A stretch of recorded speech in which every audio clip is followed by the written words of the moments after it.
Hello, and welcome back to No Bubble Podcast, or welcome to the first time to No Bubble Podcast. Episode 80. First and only time. Listen to it once and then never again. Yeah, never ever. Episode 80, Connor. Wow. That's yeah. It's a lot of shit. 20 away from 100. I know. It's very good maths. 2 plus 2 is 4. Minus 1, that's 3. We need to figure out something for episode 100. Because yes, I want to do something special, but then like 4 weeks later is like 2 years, so it's like of this. 104 is will be the 2 year one. Damn. Because as everyone knows, 52 times 2 is 104. Damn. Oh my god. It's weird, isn't it, man? What the hell? We're like 24 weeks away. What the hell? Which, like, it's a long time, but it will fly by. Because it definitely will. It has.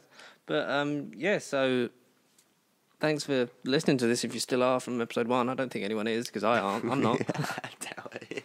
I'd be amazed. I would be bloody amazed. If you are, leave it in the comments below. Yeah, we need some comments. But in order for you to listen to this podcast, you have to like it. Otherwise, it won't play. Yes, that's a new rule in the YouTube algorithm. Yeah, it is. It's really weird, though. I don't know why they did that, but so leave a like. And if you subscribe, then you can watch every other video, because that unlocks the channel. For free. Yeah, for free. We're not charging anything for that. And ever. Not yet, anyway. But Connor, how's your week been? Just busy. Stressful. I mean... So you're now settled into your one job now? Yeah, the one and only job. How's it to have your evenings back? Peaceful, but I say so far, literally, it's only been 2 days. But like I said to you off camera, I was at the cinema again last night. I'd say today is literally the first day off since last Thursday. Jesus. And so you've earned it then? Yeah, but I'm doing Whereas like if it was up to me, I'd be doing absolutely nothing. This isn't nothing. But to be fair, there would be no other place I'd rather be on the day. Oh, that's so sweet. Oh. Insert clapping noise here. Make it convincing, George. Because I got my phone in my hand. No, I'm genuinely shattered. Like, you might hear it in my voice. I feel like I've got a slight tickle in my throat. Other than that, I'm fine as a dandy. Well, that's cool then. Well, we're glad that you're able to be with us, and that you want to be with us. Should we get into some new? We got 2 films to talk about this week. Oh yeah, absolutely. Yes. Because we'll talk about Jojo Rabbit next week. Because I'll see that. You will see that. I'm going to try and see that either today or tomorrow. Yeah, good. You'll definitely see it. But we're going to talk about like The Gentleman, like we promised last week, and 1917. And then we got our main thing just after that. But we'll just round up some news and stuff like that. So, did you hear that Scott Derrickson has officially left Doctor Strange in the Multiverse of Madness? Yes, I did. Yeah. He tweeted on the 10th, Marvel and I have mutually agreed to part ways on Doctor Strange. Due to creative differences, I'm thankful for our collaboration and remain on as executive producer. Who is he, though? I don't know. The name don't ring a bell. Scott Derrickson. He directed the first one. Oh. R.I.P. So he was more of a horror director before he got sort of scooped up into the Marvel machine. Yeah. So all the pre-production work that's on Multiverse, because that comes out... Still 2021, 2021, is it? Yep. Yeah. And... So remain on his EP, so I assume that'll just... apparently it was in the works for a while, so they've more than likely already been speaking to candidates or, people. They've already been scouting out replacements, yeah. Okay. And it seems mutual and it seems friendly enough, and he's obviously remaining on as a producer, so hopefully, that doesn't, affect it too much. Yeah, and doesn't affect their relationship going forward, because Scott Derrickson, does, visually... And the way the stories are, I know the story is very, by numbers for Doctor Strange, but... It's told the visual medium that it brings forth, and the fact that Multiverse of Madness will obviously expand that into some kind of new space in the name. Age, it's in the name. It kind of shit. has to. It has to. If it doesn't, it'd be like the biggest troll in cinema history. It would. Are you upset about that, or you think that Marvel know enough to sort of get on with it? It's Marvel. I'm fine with whatever willy-nilly concoctions they come up with. Would have been nice for him to sort of finish it. Oh, absolutely. But at least he's, like you say, he's a producer and he's still, attached to it somewhat. He's not completely walked away from it. I just hope that Ryan Coogler isn't next to walk away from Black Panther 2. Oh, no. That's what I hope. But, yeah, this has happened, sadly, this has happened enough times before for Marvel and Disney to sort of get on with it, as long as it is what it says it is and not, Yeah. There isn't actually any spite in it, then that's fine by me. But that's all we'll know, because we're not behind the Marvel's doors. Who would you, if you could pick a director, who would you want? I'd kind of want to see Edgar Wright. Right, The ultimate troll that he just comes back in like, I'm back, bitches. Yeah, I don't know. Just when you thought I was out, they pull me back in. Purely because Edgar Wright just does every film as his own. Like, I mean, he has got a horror coming out this year, psychological thing. Last Night in Soho? Matt Smith's in it. Oh, if Matt Smith's in it, then I'll see it. That's fine. Towards the end of the year. I think it's like September. I'll see that. that. But it's Edgar Wright horror. You should have said Matt Smith's in it. Well, yeah, Matt Smith's in it, and it's Edgar Wright. But no, I don't know. Edgar Wright, just because his movies are different, and I think if he could do time travel stuff, I don't know. It'd be nice to see, like... Just don't know. Because that would sort of give us an allusion to the tone of what Ant-Man could have been. Exactly, yeah. And that. But I don't know. It's really hard to sort of pick because anyone and no one can fit the mold of a Marvel director sort of thing. Yeah. It literally, they could pick up an indie person like Taika Waititi who just like fits into the thing. You know, like the Russo brothers were just known for TV. You've got obviously like Jon Favreau and like, but there's never any sort of a big name. They sort of like mold someone else into it, which would be interesting to see who they pick. There was rumours that people wanted Sam Raimi to maybe like jump on board and do it because obviously his sort of horror pedigree with Evil Dead and stuff like that. Yeah, be a bad shout. Be nice, and it'd be a nice sort of tip of the hat to the man who sort of got us interested in mainstream comic book movies. I mean, it's not the one that started it all, like Blade and stuff. No, but like that SpiderMan is the most recognisable Marvel character that sort of made us go, oh, these films can be good and we can enjoy them. But I think whoever they pick, I think we'll find out within the next couple of weeks. And they will be worthy of the title, hopefully. They will be worthy. It will be Chris Hemsworth. Guy Ritchie. Guy Ritchie would do it. I'd see a Guy Ritchie Marvel movie, but I don't think not Doctor Strange. Not Doctor Strange. No. I don't think because he'd need someone like Punisher. Yeah. Which would be nice. That'd be nice to see. Yeah. Apparently, there's rumours that Punisher is getting a season 3 at Hulu. So that would maybe jump onto there. Nothing confirmed, but there's like rumours about with Jon Bernthal and stuff like that something is happening with that. But God. He was one of the last ones, so he wouldn't be for another year. Yeah, possibly. Yeah, because Daredevil will be and Luke Cage and Iron Fist. They'd be the first ones. I don't remember what order they were all fucking. It was Daredevil, Jessica, Luke, and then Iron. No, but like in the order that they were cancelled. So I don't remember what was first. I think it was Iron Fist, Luke Cage, Daredevil, Punisher, then Jessica. Jessica was last, I think. Yeah, something like that. I don't know, but it'd be nice to see. It'd be nice to see Jon Bernthal like come back. Definitely. Because I would sort of love that kind of thing. Stuff there about Martin Scorsese to write and direct Multiverse, just as a big fuck you. That now you have to work on these theme park movies. No, that would be funny. But so we got some set photos from the Eternals with Kit Harington and Gemma Chan. So Black Knight and Cersei spotted on set. I'll just sort of turn that brightness up. Not Cersei Lannister. Up for you there. All right. Yeah, they look very non-internal. They look very eternal. They look very human or in disguise. In disguise. Are we happy that Jon Snow's just going to play someone with a sword forever? He's just another Jon Snow. No. Do you want him to have a northern accent? I thought the Eternals, because they are cosmic beings, I thought the Black Knight, I don't think he's part of the group as such. I don't think he is either. He's medieval England. Like, I'm sort of purely basing off of a Lego game, but like I thought the Black Knight, if he was part of the Eternals, I'd imagine like an actual space knight, him in like a bright, colourful outfit, like just be. I think it'd be good for Kit Harington if that was the actual character he was playing, because rather than be another. Brooding. Do you know what I would have liked to have seen him as, which would have sort of maybe given him more to do? Would have been Moon Knight. I think he could have done a good.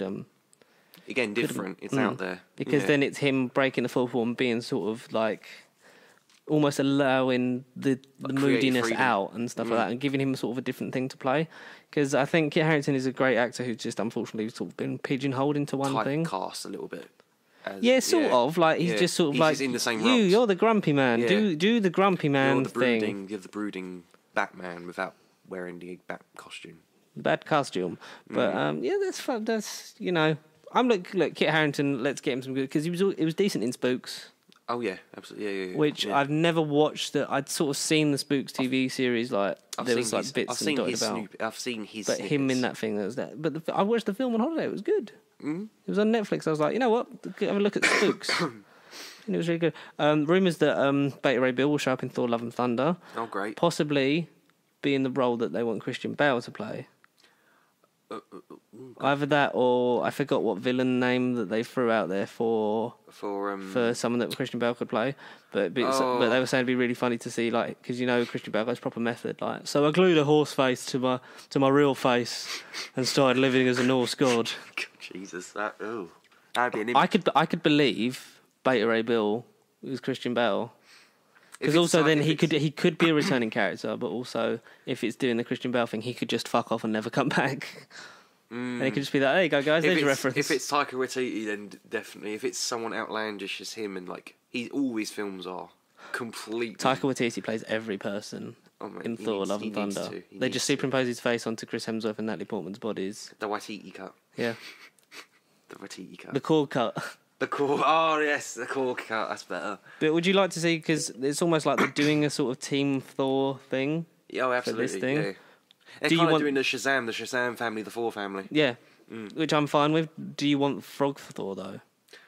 Both versions of Frog Thor, when it's an actual frog that lives apart of the hammer, or when Thor gets turned into a frog? Discuss. Well...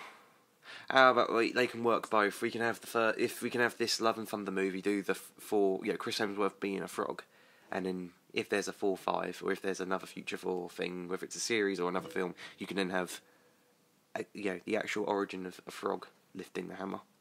That would be nice. That could be a what if during Endgame where everyone lost and got decimated, and Animal Avengers. I want that. You just see the ravaged battlefield of whatever planet they were on in Endgame, the final fight where Earth.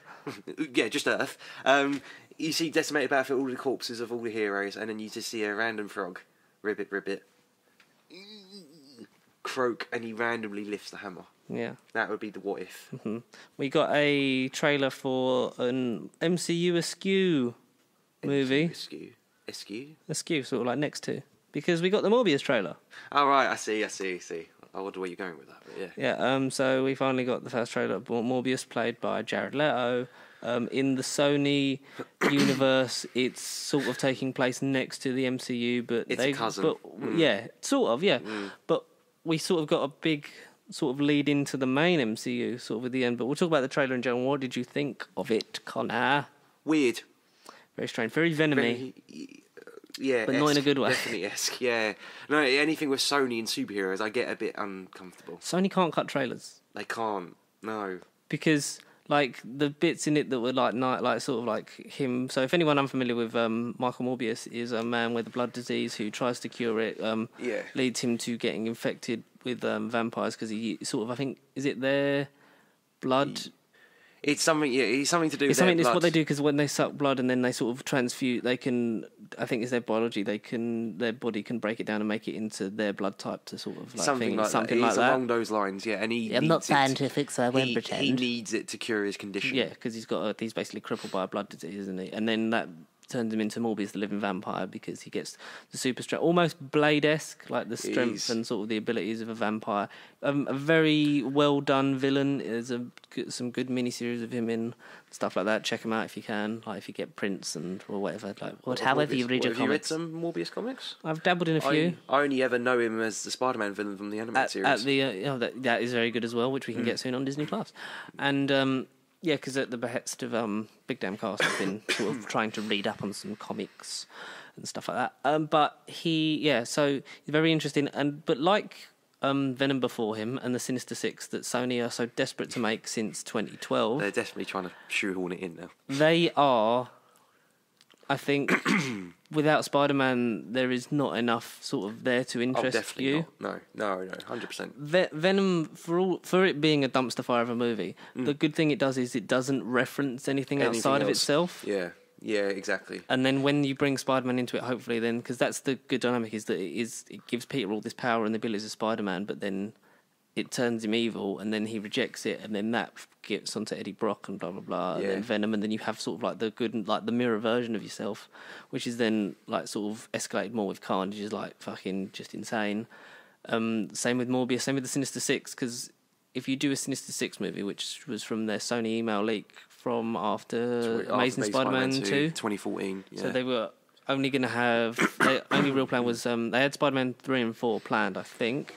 Yeah. Don't remember this. Well, at least drafts. And 3 was obviously the next one coming along, 2016. And they had plans for Venom, Sinister Six, and all that stuff. But Sinister Yeah. Six seems like they want it to be more like a Suicide Squad movie, which the thing with Suicide Squad is they save the world, but they all end up back in prison because the good guys are technically not good by the end, but they still have to be put back because they're villains. Exactly, it's the law. Yeah. Have Spider-Man versus the Sinister Six, but don't Absolutely. have Sinister Six running mercenary missions at the behest of the government. Yeah, exactly. Yeah, no, don't do that. Or send in the bad guys, because if Do they not do die, that. it doesn't matter. It's like that. No. And I think Morbius can be interesting. It's self-contained, but I think it's obvious from the trailer that it's not going to be, because who did we see at the end, Connor? Michael Keaton himself as Batman in a plot That would have been twist. good. Or if it was just Michael Keaton as himself. Well, yeah, because people swirled online and they're not saying it's Vulture. They're thinking, oh, it's just Michael Keaton as another random character. But I don't know whether they're actually being serious or just trolling us. I think that's too on the nose, and I think... Why would they do that? So, if you've been living under a rock, Michael Keaton was obviously the best Adrian Toomes / the Vulture / the best part villain of Spider-Man Homecoming. I'd say the best Spider-Man villain on film. Yeah. Not counting the amazing sort of like... Alfred Molina as Doc Ock. I think it's close between them. I think it's very close between them. Yeah. Not counting obviously like the amazing vocal work of all the people in Spider-Verse, because they were great portrayals of like, tombstones in a movie. Ooh, yeah, But, he's cool. Adrian Toomes / the Vulture, a very famous member of the Sinister Six, and The second ever villain to be in a Spider-Man comic. He's that far early in the Rogues Gallery. Very good, Connor. Very good. You're learning. You'll have much to learn. And, These are your first steps. These are your last steps. I am in a really shit film. He is, and forever. God, will it be. was horrible. Ugh. But anyway, let's try not to talk about Star Wars. So, so very good. So he's at the end of the trailer. I think post, so it does like the whole release date thing, and then there's always a bit after the. I hate the bit at the beginning where it's like trailer in 3, 2, 1, That's what I was and like, it what am I shows like watching? it shows basically like a highlights reel of the trailer. I was like, what's going on? I hate that trailers do that now. 3, 2, but 1. That's where we are in the world. That's so, a new decade for you. You hear what he says, just like Michael Myers, not Michael Myers, Michael Morbius, Michael Myers. Michael Morbius. Get out of my swamp. So like nice to finally meet or something, and it's like, what's up, Doc? Yeah, what's up, Doc? Is that at Michael Morbius or at Dr. O. Octavius? Ooh, that's another twist. But they're definitely gearing up for another Sinister Six movie, which is a shame because I don't care. No, exactly. Yeah, we don't. I don't care about a Sinister Six movie. I just don't think Vulture and Morbius. They're not going to sell me so far as what we know. It's the Sinister 2 at the moment. They ain't going to sell me. They ain't going to sell me. Keaton will, but Jared Leto, no. Do you think he's going to be more than just an extended cameo? I doubt it if they're putting him in the trailer. I think he will just be that especially scene, by the way that Sony cut the trailer of like, here's all the beats from the third act. In it, yeah. And then here's the that would have been a great surprise, I think. But I think not having it, I think that's because people are so unsure of this movie that's going to get people's bums in seats of like, whoa, how is this now? Sort of backdoor. They've sort of like broken in the back door of the MCU and sort of like forced their way in. They have kind of confirmed it now and be like, yes, we are trying to get in the MCU, despite what online articles It are says saying. in We're now doing association it. with Marvel Studios with the old Flip logo, which is Yeah, it is, isn't it? Yeah. which makes it think that this is not still, but. Yeah. I was saying to you, I think that they've sort of bided their time and waited for Kevin Feige to be given more of a creative control, be higher up, Oh, so that then he is stretched between projects, because he is like obviously spearheading So friendly with the Sony. film, the TV, all the comics and Everything. video games. Sort of like if they want to share continuity with the MCU, it all goes through him, which through means Feige. that there'll be some of his roles will be delegated to other people that may be a bit more lapse on. Like we'll sort of have Michael Keaton in it. Feige will he's a yes man. So yeah. So that Kevin finds out when it's too late, because he would have been sort of more staunch and been like, no, this is sort of like trying to maintain continuity, but these people who maybe aren't as on it are sort of like, yeah, man, that'd be great. Like have Morbius and Vulture team up and maybe like come back and form the Sinister Six and fight Spider-Man. Come and join the party. Even though we don't own the rights to him fully yet being a very big... King Fuller? Who would you say? They don't No, own the I said they don't own the rights to him fully yet. Oh, Tim Spider-Man. Fully. Oh. I was like, who's King Fuller? Because they're sort of like set like almost like they're acting like they own Spider-Man, and yet being the operative word, because I think 10 billion is it's what they made this year, last year. Sorry. Yeah. So I think that it's not too much of a stretch for Disney to sort of be like, and now we own everything. They only own fully. about 80% of the market, so buying one company to get one of the most popular characters and his universe isn't going to be too much of a it'd be. And then they a bit get of to a have missed Morbius opportunity. actually be in the MCU. Yes, and it all be one But big then, happy family. if Morbius is bad like we expect it to be, and Venom, that sort of brings down the quality level of the MCU Oh, if they're absolutely. sort of included if in they it. are in it, if they are officially part of the family and not cousins. Mm-hmm. But They're there's a siblings. Morbius scoop from DR Movies News that said that there will be another Spider-Man character in this. Another who? What, a villain? A Flash? Or Apparently, J.K. Simmons will have a supporting role as J. Jonah Jameson. Rumoured that not only will J.K. have a supporting role, J.J. He will be in it. interviews Dr. Michael Morbius for the Daily Bugle, but Spider-Man will have a presence at the film via wanted posters and thus taking place after the events of Far From Home, which we know from the trailer because there is a Raimi suit on the Murderer. wall that says Murderer, Yeah. confirming that, Yeah. what Mysterio wanted comes true. Which is cool. I definitely think that Spider-Man 3, in that world where people don't like Spider-Man, needs to happen. It definitely needs to be a darker movie. It'd be nice. It's interesting. I don't know if it's going to be good. I think we're both very sceptical on the idea Of Morbius or Spider-Man 3? of Morbius. Yeah, literally. It was one of those trailers where I don't try to watch trailers as they are. I mean, all right, part of the contract on here is that I watch trailers with you in here when I don't watch them. But like Morbius is one of those where I'd got spammed it by people I know, and it was sort of like, oh fine, I guess I kind of have to see it. And then it's genuinely, I've got that nervous feeling of, oh, this is going to be maybe bad. This is going to be weird. This might be quite terrible. Which doesn't happen often. So No, it doesn't. No. So, but Black Widow, we got a trailer number 2 for. Did you see that? No, I didn't. We got some, trailer. yeah, we got some new footage. We got more of the. It was a big part of the thing was family like coming back together dynamic. because you had the sort of a longer scene at the table with David Harbour, Rachel Weisz, Scarlett Johansson, Florence Pugh.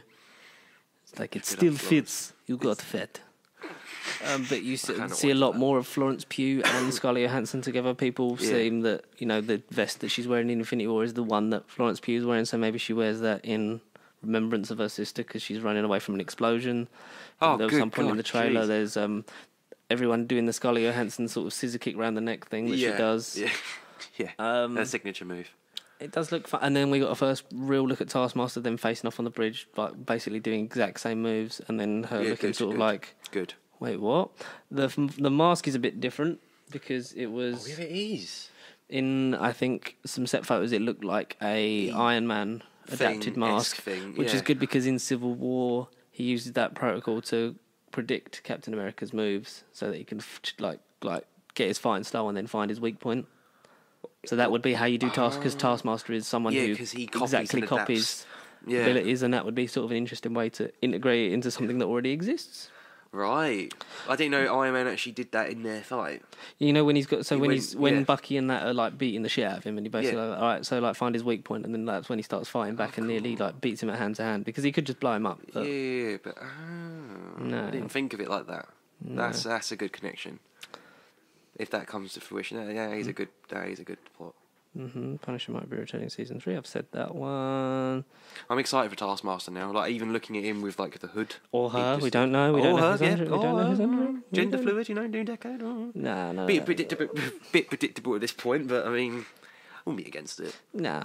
But so and there was also like there's like a brief story that didn't really like sort of get up to much, but it was basically just like Robert Downey Jr. says if they wanted him in some capacity for a return of Tony Stark, then he would be down for it. But that's sort of basically it for the Marvel side of the news. I'm just Did you not hear about Hawkeye? That's been delayed.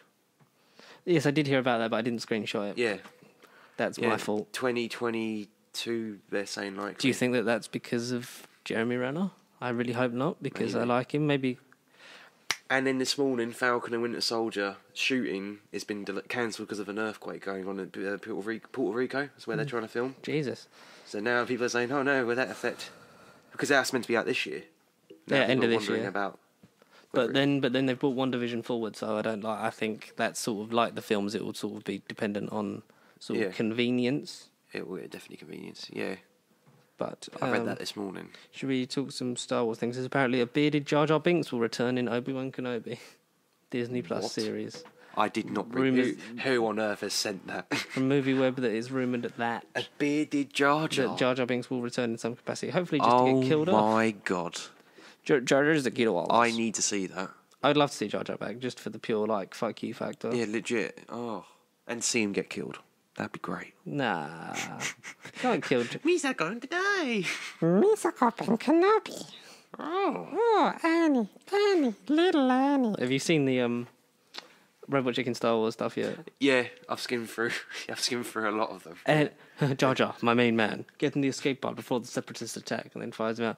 Oh, Annie, I'm more sparkly glowy. Now we're gonna have all the time to spend together. I love you, Annie. Yeah. That's great, isn't it? But There's too many of them. on to some more Disney Plus stuff. They've started casting for the Disney Plus exclusive Peter Pan live action remake. Yes. I don't know. Is that not going to be in the cinema? I don't know. It might. I think some stuff they'll have On a theatre the app. release and the app, or just exclusively on the app, depending on how much Because you they said, have faith what in was it. it, Lady in the Tramp? Lady in the Tramp is was only day one. on the app. Yeah, it was a day one Disney Plus thing, Yeah. which I think proves that it was probably really shit, and they wouldn't have made a lot of money off of it. Which is a shame, because Lady in the Tramp It's one of the. is a really good movie. I like the original, but it's got a new name. It's apparently going to be titled Peter Pan and Wendy, Oh right, original. like Ant-Man and the Wasp. I don't know. Peter Pan and Wendy. And it's slated to begin shooting in Canada. They're now underway for casting, so they've put out casting calls for Peter, Wendy, whatever her brothers are called. I can't remember them. No, I don't care. I don't know. I want to say he's called Peter as well. Wendy, Peter, and Peter. I think there's two other brothers. Young. Yeah, there is. One of them's John, John. I think. One of them's called John. I don't know. Peter Pan's brothers. No, Wendy's brother. Wendy's brothers from Peter Pan. But will The Mandalorian Season 2 give us Ahsoka Tano the send-off she deserves? Rosario Dawson wants to play Ahsoka Tano in The Mandalorian Season 2 because someone said that she'd be good in it, and she was like, yeah, man, like, Ahsoka lives. Oh yeah, spoiler alert, she lives. Hashtag Ahsoka lives. I think it'd be nice to sort of see a live-action Ahsoka who's been a character for so many generations going into Star Wars, especially through the animated shows, and having her sort of confirmed in Rise of Skywalker. Even though we didn't see her face, we just saw her voice. Heard her voice, we didn't see her voice. It'd be nice if we could see voices. Then we could know who to ignore. But we've also got Lizzie McGuire, creator of Bale's on the Disney Plus revival, causing production halt. Oh no. So the Lizzie McGuire show, the guy who created it, is no longer part of it. Don't know if that's due to creative differences. They haven't really leaked a lot of that. No. Keep it behind closed doors. But yeah, so this is something. So Matrix 4. Oh right, yeah. Getting a mini Sense8 reunion because it brings in Sense8 actor Max Rymont. Who is that? I don't know. Who is that? Because I haven't finished. Sense8 was good, but I never got me. Oh, Sense8. Yeah. Okay. That was one I did want to watch, but I haven't. But we also, so staying on the sort of Keanu Reeves train, that the Continental the prequel series to John Wick will be released shortly after John Wick 4. Oh, okay. Sometime in 2021 is when it's geared up for. What will it be on? Does it say what it will be on? It's not known whether it's exclusive for streaming or for usual telly. But the new film comes out, obviously, 2021. The Continental prequel series will be coming after that. So that's entering production, I think, pre-production soon, I would imagine. Whether you get younger versions of Ian McShane's character and whoever the other guy who's the concierge is, whose name I forget, and it really annoys me. So do I. Google. Googly. John Wick. Why you do that? Do you want me to talk about Star Wars? Yeah, get it out of the way. Yeah, go Yeah. on. Get it out Okay, so there was a sort of, not a full script that doesn't... Sharon. Cool. There's not a full script of it, but there's plot points from Colin Trevorrow's original Star Wars Episode 9. Yes. So, very just caution heavily been confirmed. Legitimate script should be regarded as nothing more than a rumour at this time, blah, blah, blah. So basically, is the opening... Here is how opening crawl text would have looked in Colin Trevorrow's version. The iron grip of the First Order has spread to the farthest reaches of the galaxy. Only a few scattered planets remain unoccupied. Traitorous acts are punishable by death. Determined to suffocate a growing unrest, Supreme Leader Kylo Ren has silenced all communication between neighbouring systems led by General Leia Organa. The Resistance has planned a secret mission to prevent their annihilation to forge a path to freedom. See, that sounds a lot more That sounds nice, than doesn't the it? dead speak. This makes no reference to Palpatine, and for good reason, because in Colin Trevorrow's version, Palpatine would have returned in a single scene via a Sith holocron discovered by Kylo Ren. At the beginning of the film. Oh, damn. Palpatine's return on the flip side was at the heart of JJ's version. The Resistance also would have made a bold move to steal a Star Destroyer in the beginning of the movie, which also reveals that Killing Trans Rose Tico would have had a much more sizable role. Oh. Rose's decreased screen time in Rise of Skywalker has been a big sticking point for certain fans. Oh, definitely. There's much discussion of this version, and much other major highlights include a larger role for Luke Skywalker would have been training Rey and appearing to haunt Kylo Ren as well. Oh, God. Ooh. On the front, the Kylo Ren redemption arc didn't pan out in this version, which is a major shift. Oh, that's what I wanted. I didn't even want Kylo to be redeemed. The original version would also see the return of planets such as Coruscant and Mortis, both of which are important locations within the history of the franchise. Jeez. Lastly, we would have met Tor Valum, the Sith who trained Palpatine. Oh, what? Oh, why did we get this version? There's a lot to unpack here. Whether or not you think this version would have been better Yes? relies quite a bit on how much Star Wars Rise of Skywalker did or didn't work for you. Well. Most of it didn't work. Most, yeah. A good chunk of it didn't. 3 times round, yeah, especially like. And I think that would have also fit more into Last Jedi. Exactly. It would have felt more like this like is an a actual natural story. evolution of this trilogy that wasn't planned. Yeah. Damn. That's Sounds actually good. annoyed me. That sounds good, doesn't it? That has annoyed me. Damn you, Colin. Doesn't look. Let's not annoy you, but let's talk about that. You was confirmed for 3rd season by Netflix yesterday. It did get confirmed. Yeah. So the tweet was breaking news. Yes. You will return for a 3rd season, as in the show called You, not you. Yeah, but- You know. Oh. No, I didn't. I thought I was coming back. But yeah, so that's confirmed great. for another series. Also, Excellent. I know you. Do you like Sex Education? You do, didn't you? Absolutely. Yes. Obviously, season 2 drops this It's Friday. So, but the creator has already started production on season 3. Not confirmed fully yet by Netflix itself or like the people making it, but it basically will be because you just said production start. because Penn Badgley like accidentally confirmed a season 3, and then they were like, exactly. season 3's coming out. But Great. just Cool. tidy up some other bits. Silence of the Lambs sequel series called Clarice is in the works. I don't know why we need that. Have you watched the films or read the books? Or whatever? I've watched the original Silence of the Lambs, and I haven't seen any of the other Hannibal sequels. Hannibal stuff, yeah. Mm-hmm. I didn't know they were all linked. Yeah, they're a bit sort of strange on the timeline with that sort of thing. Maybe one day we'll get into that with some when we get some camera equipment. That I think there was a good price for that sort of vlogging kit, but we'll look into that. Mission Impossible 7 and 8 filming back to back have recruited X-Men star Nicholas Hoult. Right. Oh, they've recruited Nicholas Hoult. In what capacity we don't know, but as he's not Tom Cruise, probably the villain. He's nowhere near Tom Cruise. And were you a fan of G.I. Joe? I never saw them, but I know about Snake Eyes with Henry Golding as Snake Eyes, isn't he? Yeah, man, that's cool. Henry Golding really getting out there, and because Ray Park was originally Snake Eyes in G.I. Joe films. But so this, you're going to love the title. So it's called Snake Eyes G.I. Joe Origins.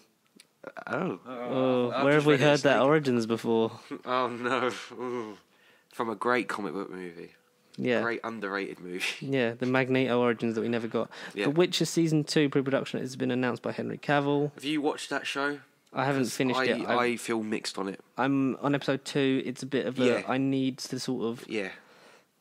I know I've got this week off, but I've sort of been doing other shit, so I've got to sort of get into something and do it. But, you know, there's more stuff coming out, but I'll get into it. Yeah. And because when you do, we definitely need to do an episode on it. Definitely. I will break down that. We'll We've got to do the video games and stuff like that on one day. Billie Eilish confirmed to be singing the next James Bond theme tune. So this comes just after Hans Zimmer was confirmed and officially announced as the composer. She's the youngest ever artist to record the Bond theme tune, being 18 years old. 18, alright, okay.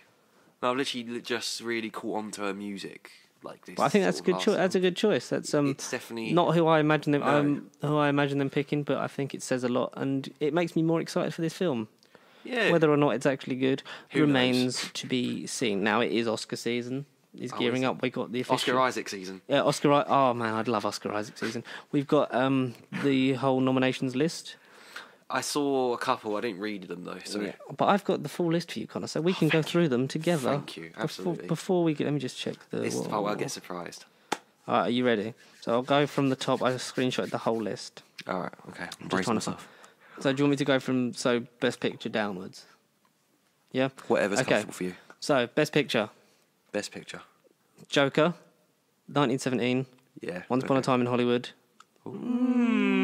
Yeah, I'm even surprised Golden Globes. It got 6 awards for Hollywood. I didn't think it was. surprised. I didn't think it was as well loved as it No, was. exactly. I was really surprised. The Irishman, no. I hadn't seen it. Ford versus Ferrari, I didn't catch that. I was really gutted about that. I really want to watch it. We'll have to pick that up on home media release. Jojo Rabbit, Yeah. from judging from what you're saying, it should win that. Mate, yes, it's definitely a contender. Little Women, I've heard great things about that all over the interwebs. Marriage Story, the Netflix. Adam Drive. I want to watch Have you seen that that? as well. I've seen that scene between them, and that's like it just proves It's that powerful stuff. Adam Driver's a great actor, man. Yeah, He yeah. deserves more. Because he got nominated for like Best Actor, wasn't he? He was think- definitely nominated at Golden Yeah. Globes, I think. Yeah, I think I've got some stuff here. And Parasite, which is South Korea's first ever. Parasite, unlimited Nomination. screening. That's happening in like a week or two on a Friday night. That Richard Jewell one happened last night, which I want to see.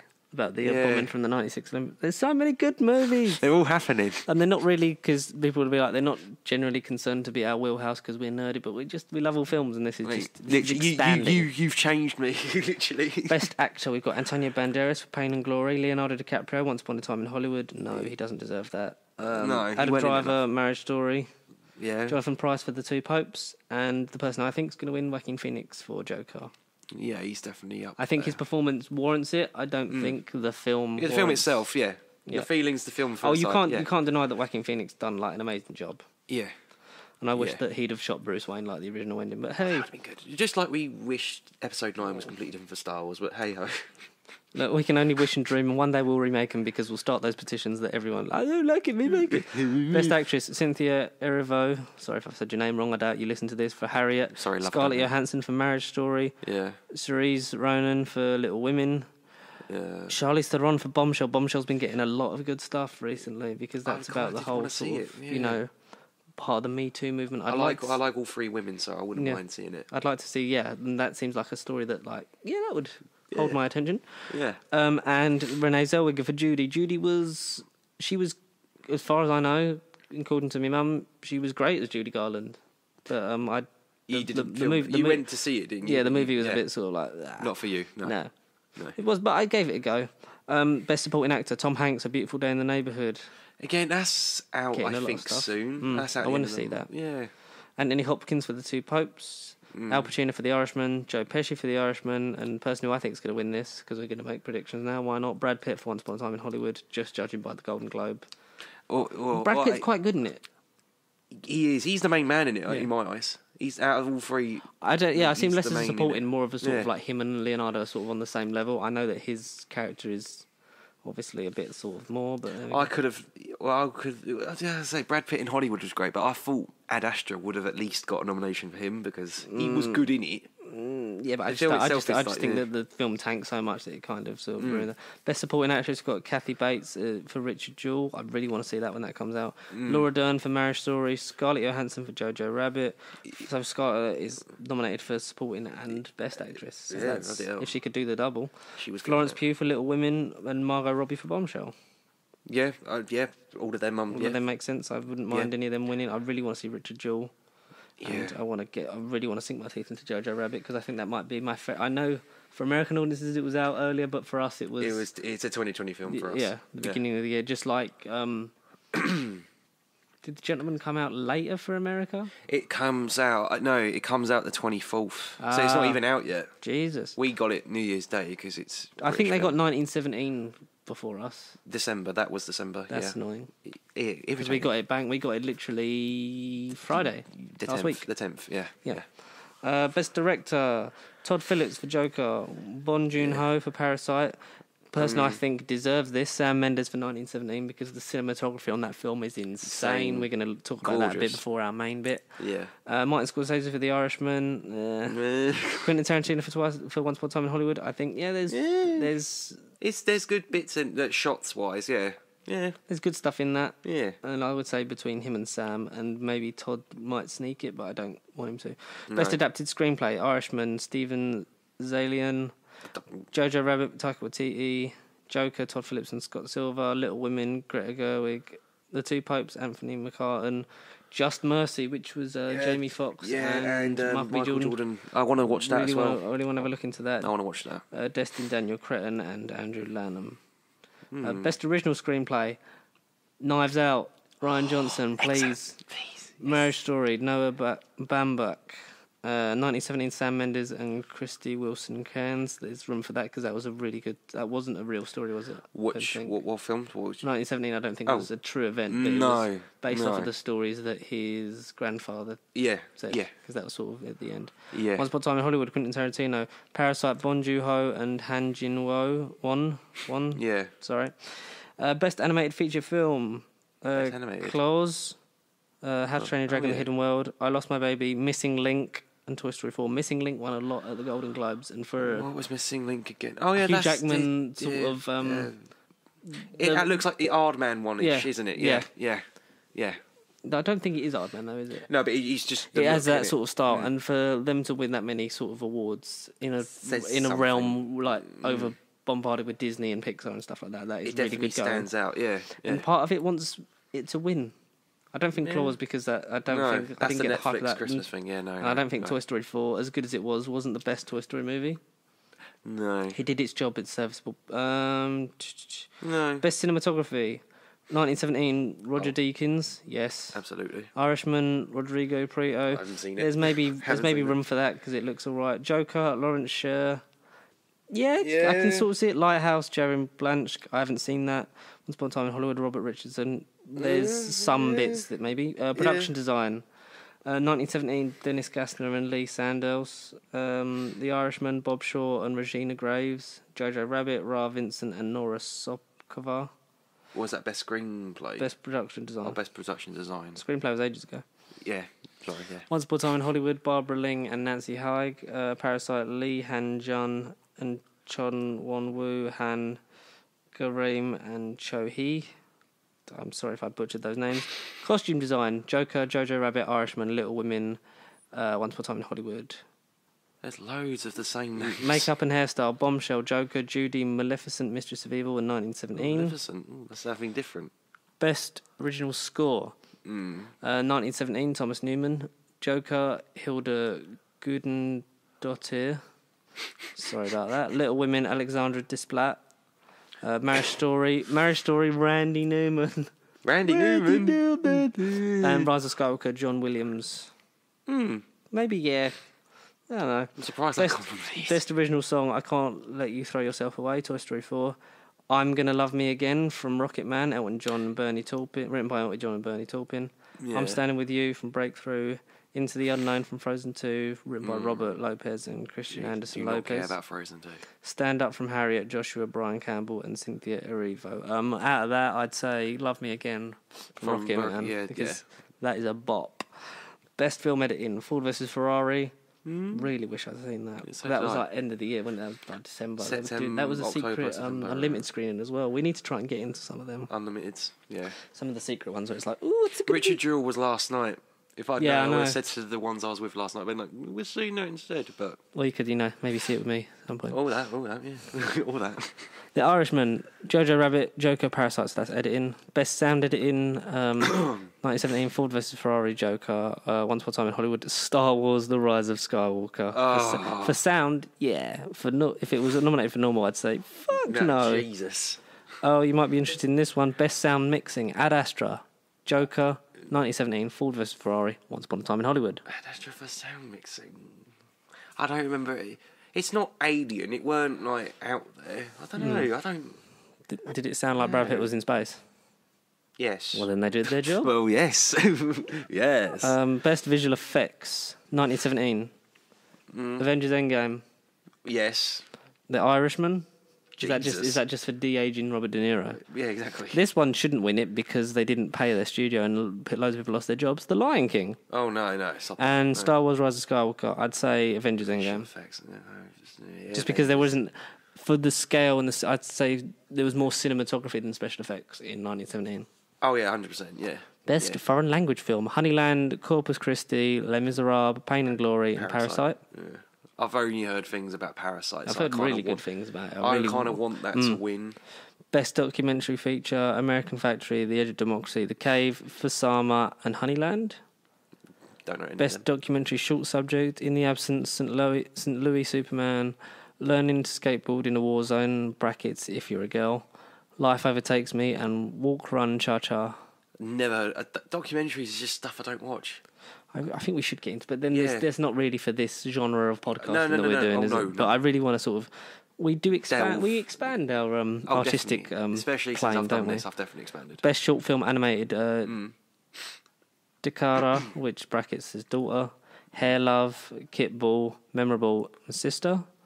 Best short film live action, Saria, A Sister, Brotherhood, Nefta Football Club, The Neighbour's Window. What do you make of those, good sir? I don't know any of the short films. I've not. Yeah, I don't know. Short films. That's another medium like documentaries you would need to watch. Get into. Mm-hmm. But again, where do you find them? Because they're not exactly in the cinema. No, You don't go exactly. to the cinema to see a short film.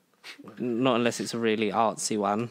Yeah, but even that. I don't Are you know. surprised by some of the big ones getting nominated, even though they're not that good? You know, Star Wars. I'm surprised, like you said about how much Once Upon a Time in Hollywood is sort of. Out of all of the films, yeah, that.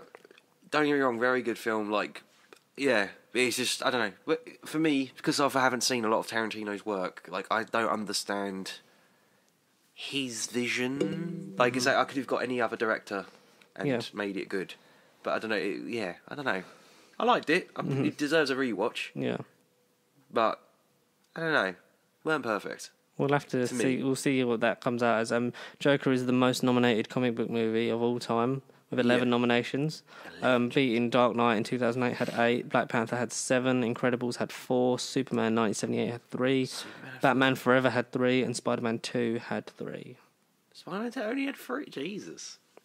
If Spider-Man 2 came out today, that'd be up there. I think. Oh, definitely. And the thing is, people are saying a lot of like, oh, will this finally like break this like the bias against superhero movies? Like, Black Panther was nominated for Best Film, and Spider-Man Into the Spider-Verse won Best Animated Feature Film. Yeah. So don't start chatting shit, boy. Rightfully so, though. So that's the Oscar season. Once we'll probably break down all of those things in a big When is it Oscar happening? special. Is it only a couple of weeks? Is it months away or? I think it's the end of January. Okay. As Not far that long. as far as I know, I think it's from the 27th. I think. Yeah. All As right. far as I know. Now, a quick thing before we get on to our sort of mini breakdowns, and we're only 45 minutes in. That's not bad. We've covered a lot of shit. Yeah. We got a new Doctor Who The Collection. Hey. Guess what season it is, folks? Season 14. So we'll have 10, 12, 14, 18, 19, 23, 26. Again, the numbering 26 comes out order. In a couple, well... 27th. It is, yeah, a few days from now. Monday the 27th of January, got delayed. It was originally believed to be 23rd of March that we'd get the new season 14, so the third Tom Baker box. I've pre-ordered these now, yeah. April 20th. Able to, okay, yeah. I Well, forgot yeah, we the did. date. That was our semi sort of thing when it was like pre-order it on the podcast. I know. Because it's Tom, I didn't want it to sell out. I didn't want to risk it. I don't think it can sell out on pre-order. I don't think it can. No. I don't know. It's limited, so that's why I didn't want Yeah. Yeah. But have you seen the prices that John Pertwee's one's gone up to like £132 on Amazon? There's 100 odd quid for... Is Collins out of print yet? Collins Season 23? isn't even on there. Collins isn't even on Amazon, I think. From what I did when I checked. Oh dear. Oh. Is that because There's dear. season 12's on there but no price. Season 10's in the hundreds. Season 19's not on there. Season 18 I think is on there but doesn't have any Price, price. yeah. And 26 is obviously out Yeah. end of this month. So yeah, because we're still going to collect these box sets Oh, until the absolutely. sun burns out of the sky. So we're fine with that. Do you want some of the special features? Have you read through them or I not? really haven't, no. Go on. Immersive 5.1 surround sound for The Deadly Assassin. Brand new audio commentaries from Tom Baker and Matthew Sweet on selected episodes of The Face of Evil and The Talons of Wen Chiang. Behind the Sofa, the thing we love the most. That is definitely the selling point. New episodes with Tom Baker, Louise Jameson, and Philip Hinchcliffe. And the other team is Sophie Aldred and Peter Purvis. Okay. Yeah. Our Sarah Jane, Elizabeth Sladen tribute, a feature-length look at the life and career of Sarah Jane Smith, played by Elizabeth Sladen. That's going to make all of us cry. Fitting because Hand of Fear is in that set. It's her last It's her story, last so story, it makes yes. sense. Yeah. But I'd like her to be complete and have season 13 as well. Have all of Sarah Jane in HD. True, yeah. Who's Doctor Who revisit? No, because then we'd need season 11 as well, wouldn't we? Shit. Yeah. Damn. See, next one, 11. season 11, then season 13, and then season 24. Oh, yeah, yeah. Well, we said last week, season 20 is rumoured to be after 14, so they got 14 right. Yeah, so 20. So 20 we're assuming next, which is I'm fine with, because that cuts out a load of thing and we get Richard Hurndall eating pineapple in HD. Yeah. Easy as pie. As easy as pie. Google Richard Hurndall eating pineapple. Richard Pineapple eating Hurndall. Richard Hurndall eating pineapple. Richard Pineapple eating Hurndall, that's great. I kind of wish we'd get season 21, because then we'd get sort of the first look at how it would look when two Doctors are in one season. Legit, it'd be a Davison cover, but then I don't know, he has to regenerate. Davison cover, but him strangling Perry over the shoulder of Peter Davison. Yeah.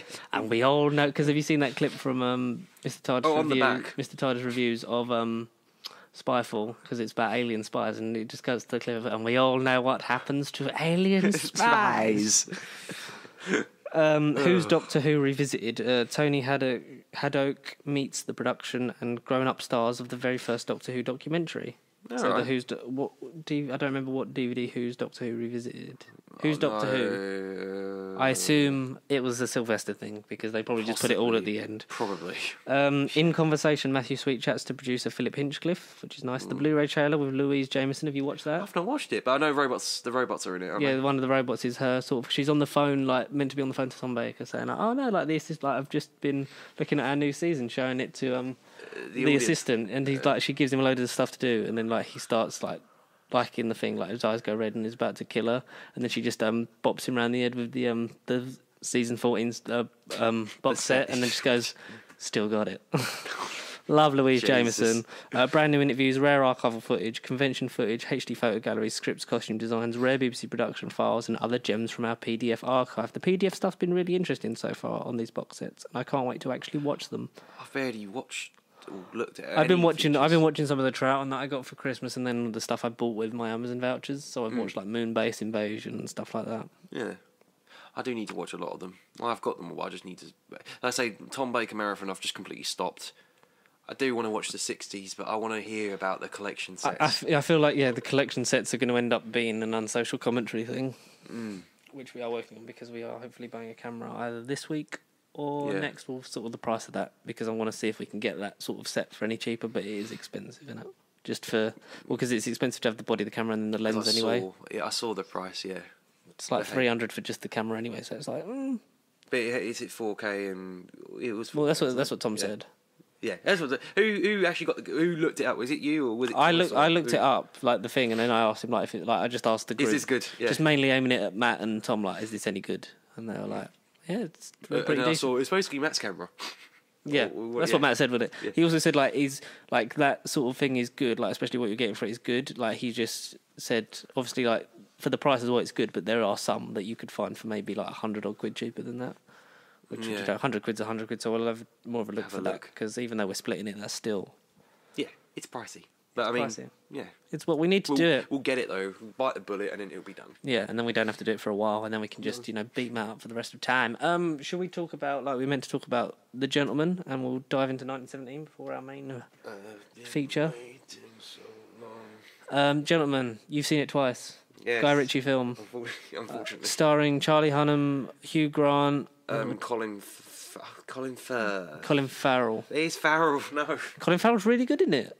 He's funny in it. And Matthew McConaughey. So it was, from the trailers, it looked like a Kingsman-y movie. So the basic premise is that Mickey Pearson, is that Matthew McConaughey's character's name? Yeah, Mickey, yeah. Mickey Pearson runs so he came over from America, studied at Oxford, and started a little drugs ring that he's turned into a criminal empire.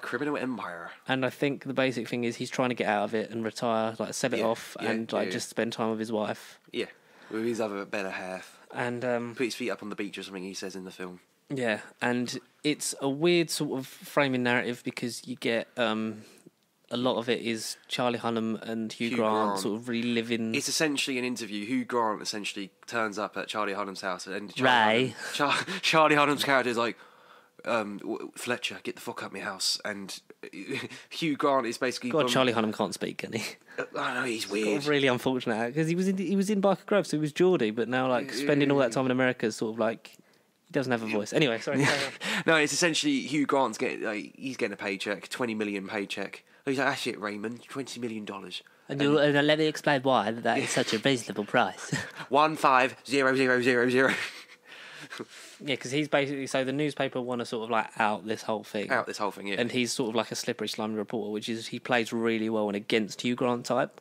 Yeah. They've offered him 150 grand for the story on Mickey, and he's saying But then, like, sort of get him off the beaten track that like 20 million. But then, like Charlie Hunnam says, 30 seconds later, it's gone up to 20 million. That's a steep increase. Steep increase. Well, that is actually a really good impression because he cannot speak. He literally is just him, just muttering, mumbling. But no, it's just Hugh Grant's character. He's the star of it. He's amusing. He's amusing. Yeah, he's very good. But like we said, I don't know how the surprise of him being like, oh, this is against Hugh Grant. Like seeing it the second time, it's like I've not watched a lot of Hugh Grant. I looked him up on the way home last night. And I was like, I really haven't seen him. Crikey, gosh, he's good in I really haven't seen Hugh Grant as much as I thought I did. The one where he's with the woman from Jurassic Park and like they're expecting a baby. That's really good. I forgot the name of it. That's really funny. But 12 Weeks Notice, I think. Something like that. Yeah. That's really funny. Obviously, he's the stereotypical sort of 90s sort of romantic, sort of like, rom-com gosh, crikey, gosh. But really good. Matthew McConaughey is not in it as much as I thought he would be because he's very sort of backseat, even though he is the main... At the beginning as well. At the beginning, like, because it alludes to the fact that he's been shot in the head, like, straight off, and then I was literally like, what? And it literally, first viewing, you're like, what the hell is going on? Like, some of them twists are great, but like we've said, repeat viewing, it doesn't really lend itself to. But no. It's a more enjoyable Guy Ritchie movie than... if you've got a crowd, go with the crowd. Like King Arthur. You said it was busy when you went last night? Oh, ridiculously busy. It was on a Tuesday night. I've never seen the cinema rammed in my life. We couldn't move. It was much better than King Arthur and The Legend of the Sword, which was crap, and it had David Beckham in it. David Beckham, was it? David Beckham's one of the knights in it, and Charlie Hunnam is King Arthur. Yeah. And it does that whole Guy Ritchie thing of, like, we're going to do the weird montage and try and be like Edgar Wright, which he doesn't do in this movie, sort of. No. There's some great, like, guests, like, the whole ensemble piece feels good. Like, Colin Farrell's really good, Hugh Grant's great, Charlie Hunnam's good and serviceable and more of a protagonist than I'd say he is the lead. Yeah. The bits that were filmed, that I saw them filming near my granddad's flats was nice to see. Is that the old, like, You know, when they go and get the girl home? So there. Yeah. I saw them filming that, and I saw them, so from the view... Did you see the guy fall from the gravity killed him? No, that was, like, just so, like, so that square bit... from where they were filming on the road, sort of like I'm pointing for anyone who can't see. So this is just for Connor's bike. So the road there where that goes down and then he hits the kid off the bike. Yeah. Yes. So like up here, like the building was my. So that's my granddad's room. Looking at that. Yeah, you could see from his living room, and I saw them do the knocking him off the bike and picking up the phone thing. Excellent. Because they closed off all the bit round there. Yeah. And there was just like movie trailers like everywhere. That is one of the better scenes of the whole film. Is him getting knocked off. That was what I was really like excited for because I didn't know what it was part of. Yeah. You just like what the hell? And then when I saw it in the trailer, like I was like, that's cool. Where my granddad lives. So then I saw that, and that was a much shorter scene than I thought it would be. But it sort of felt good, like when he has that unfortunate accident. I had a unfortunate accident. Well, it wasn't the feet; it was the gravity that killed him. Yeah. Some really good Guy Ritchie dialogue in it, but the C word is used so much. One scene, yeah. In one scene in the gym.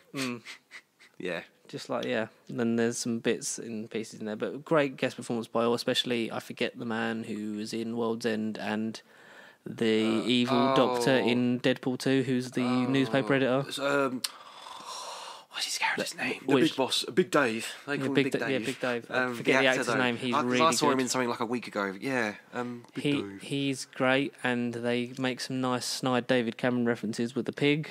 Yes, that's one of the best. Press play for Braveheart. Oh, we all know what that bit is. We all know. Yeah, I got you coffee with sugar and without sugar. You're gonna need it. Yeah, when I think it's just like it's really enjoyable. It's a great sort of As I say, particularly in like the niche films that I saw personally, it just stands out. It was a lot of fun. It was a fun way to start the year, really, wasn't it? Yeah, it was just weird. Nothing else is like it. I think like it's just a fun turn your brain off and like enjoy it for what it is kind of thing. There's like parts in it when you're like, and this is just like stupid. Eddie Marsan, yes, he's like fantastic in it. He's amusing. Yeah, it's great. It's enough fun. I think it's not gonna as the catchphrase is. It's not gonna set your world on fire. As a movie critic, it's not a professionally made movie at all. It's not a high standard. It's not gonna change your view on the spectrum of cinema, but it's really gonna you're gonna enjoy it for what it is. It's a fun. It's one of those movies where if you're drinking and you've got a group of mates that it'll be a lot of fun. That you'll be better. Yeah, it's better as a group. On your own, don't pick it. But if you're bored one night, flick it on and see what you think. Because like even people I know, everyone I've explained it to, it's kind of one you just kind of have to see for yourself. You can't explain it. Mm-hmm. You can't pitch it. You just have to see it. You just have to sort of do it. Same with Jojo Rabbit. You just kind of have to see it. You just have to see certain for movies, and this is definitely one of them. I'm definitely going to be seeing Jojo Rabbit. But should we get on to 1917? Absolutely. So easily the better film. Yes, better film that we saw this week. Sunday. Yeah. Yeah, this week. Technically this week. We were both at the same screening, but we didn't know. We didn't know. Because that's how cinema works. We didn't know we were at the same Because we did, yeah, because I was going to aim for like the 6 thingy one, but like I didn't get into it and got into the later one. Yeah. So the 9:10? Yeah, 9:10. Yeah. So even though you said you couldn't come, you were there. You liar. I finished work. I legit got home, finished work. Liam was like, yeah, like, all right, cool, I'll get you up. And then we got there. See, all his films with Liam now, not me. But did you enjoy 1917? It's shot really well. Sam Mendes directed. He definitely deserves all the attention. Looks like made to look like one shot. It is. And you see the bits where it cuts, like, behind trees and stuff like that, and certain points, but like... Well, even when they go in the trenches, but like rather than, say, cut the camera or follow them in the trenches, there's one particular bit where it goes over the trench and then you see them come out of it. Yeah, that's really good. And also, and it would either just spin or like just use aerial. You wouldn't get no elaborate camera angles. No, exactly, no. Just to make it dramatic, yeah. Great cast, some great guest performances that I didn't realise were in it because they weren't... No. Like, particularly a certain actor at the end. Yes. Yeah. With a connection to the lead, because Dean Charles Chapman, Tom and Baratheon. Yeah. I knew I saw his face. I looked at him, I was like, come on. Time I was like, who the hell is this kid? I recognise him. And then when it came up at the end, Dean Charles Chapman, I was like, fuck it, it's Tommen. Who was the guy that was the main lead who carries on living? Yeah, spoiler alert. Spoiler alert for 1917 about the First World War. About the First World War. So basically the other one, George McKay. Yeah, George McKay. But who is he though? I know him from something else, I think. He was in the trailer before the film started. That one with the weird... Where he's like... Shh. One trailer I missed because I went to the loo. And then all I saw was February in red writing. Yeah, it was that one, I think. Oh. He was in that because I was like, it's him. Yeah, George McKay. Nuclear? Great, that's 2019. Great performance. Who are the names? Have you got the cast? Of 1917? What, the name of the characters or actors? Yeah. Who do you want to know? George McKay and Dean Charles Chapman. So George McKay is Will Schofield and Dean Charles was Tom Blake. Yeah, so Blake and Schofield, both Lance Corporals. Yeah, both Lance Corporals are given. So it's they go to Blake, pick a man, and then head to the thing, and they get a order from the general, played by Colin Firth. Yeah, which is a nice little turn from him. That basically. I kept looking at him thinking of Kingsman, though. I couldn't help but think of Kingsman. Well, like we were suddenly in The King's Man or something. Yeah, I know. Yeah. Ooh. But they're given an order from him to... Basically, the Germans have been retreated back, but they've dug a new trench that the following party doesn't know about. So they're walking into a trap trying to think they've got the Germans on the run. 1,600. And 1,600 men. Your brother among them.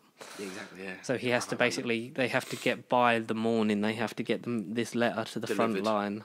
So they stop the attack and save lives.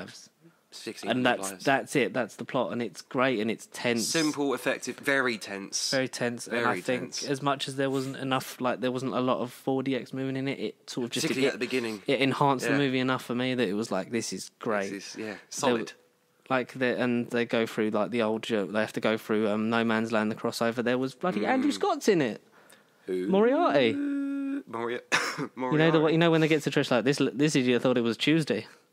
Oh. When you start getting no, I hate losing these to the Hun. So if you start getting shot, be a good sport and throw it back. Oh yeah, that made me laugh. Yeah, throw it back. Blooming cheek. Yeah, because they have to cross to the front line, cross at No Man's Land, and go through that. Go through the old German trenches, get to this French town that's shouldn't be too German occupied, but there is a lot of German soldiers throughout that. There's a plane crash at a farm that results in Blake getting stabbed. Yeah. So that it leaves Just poor being a Schofield nice on his own. Yeah. Which, did you expect that? Did you expect one of them to die? Like, Well, yes, because the trailer just showed him George running. Mackay.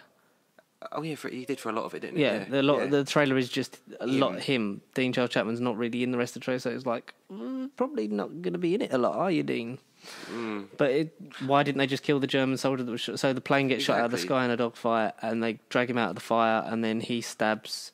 I was confused. I thought he was a British pilot though, because they said there was two British. I thought I understood there was two British planes, and then like the one German. I thought there was one British and two German. Two German. Or whatever way it was. Yeah. Oh yeah, we're winning because it's 2-1. Yeah, I suppose. Whatever way it was, yeah.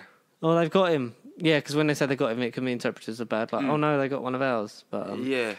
But yeah, they pull him out, and the soldier who kills Blake then gets shot by Schofield.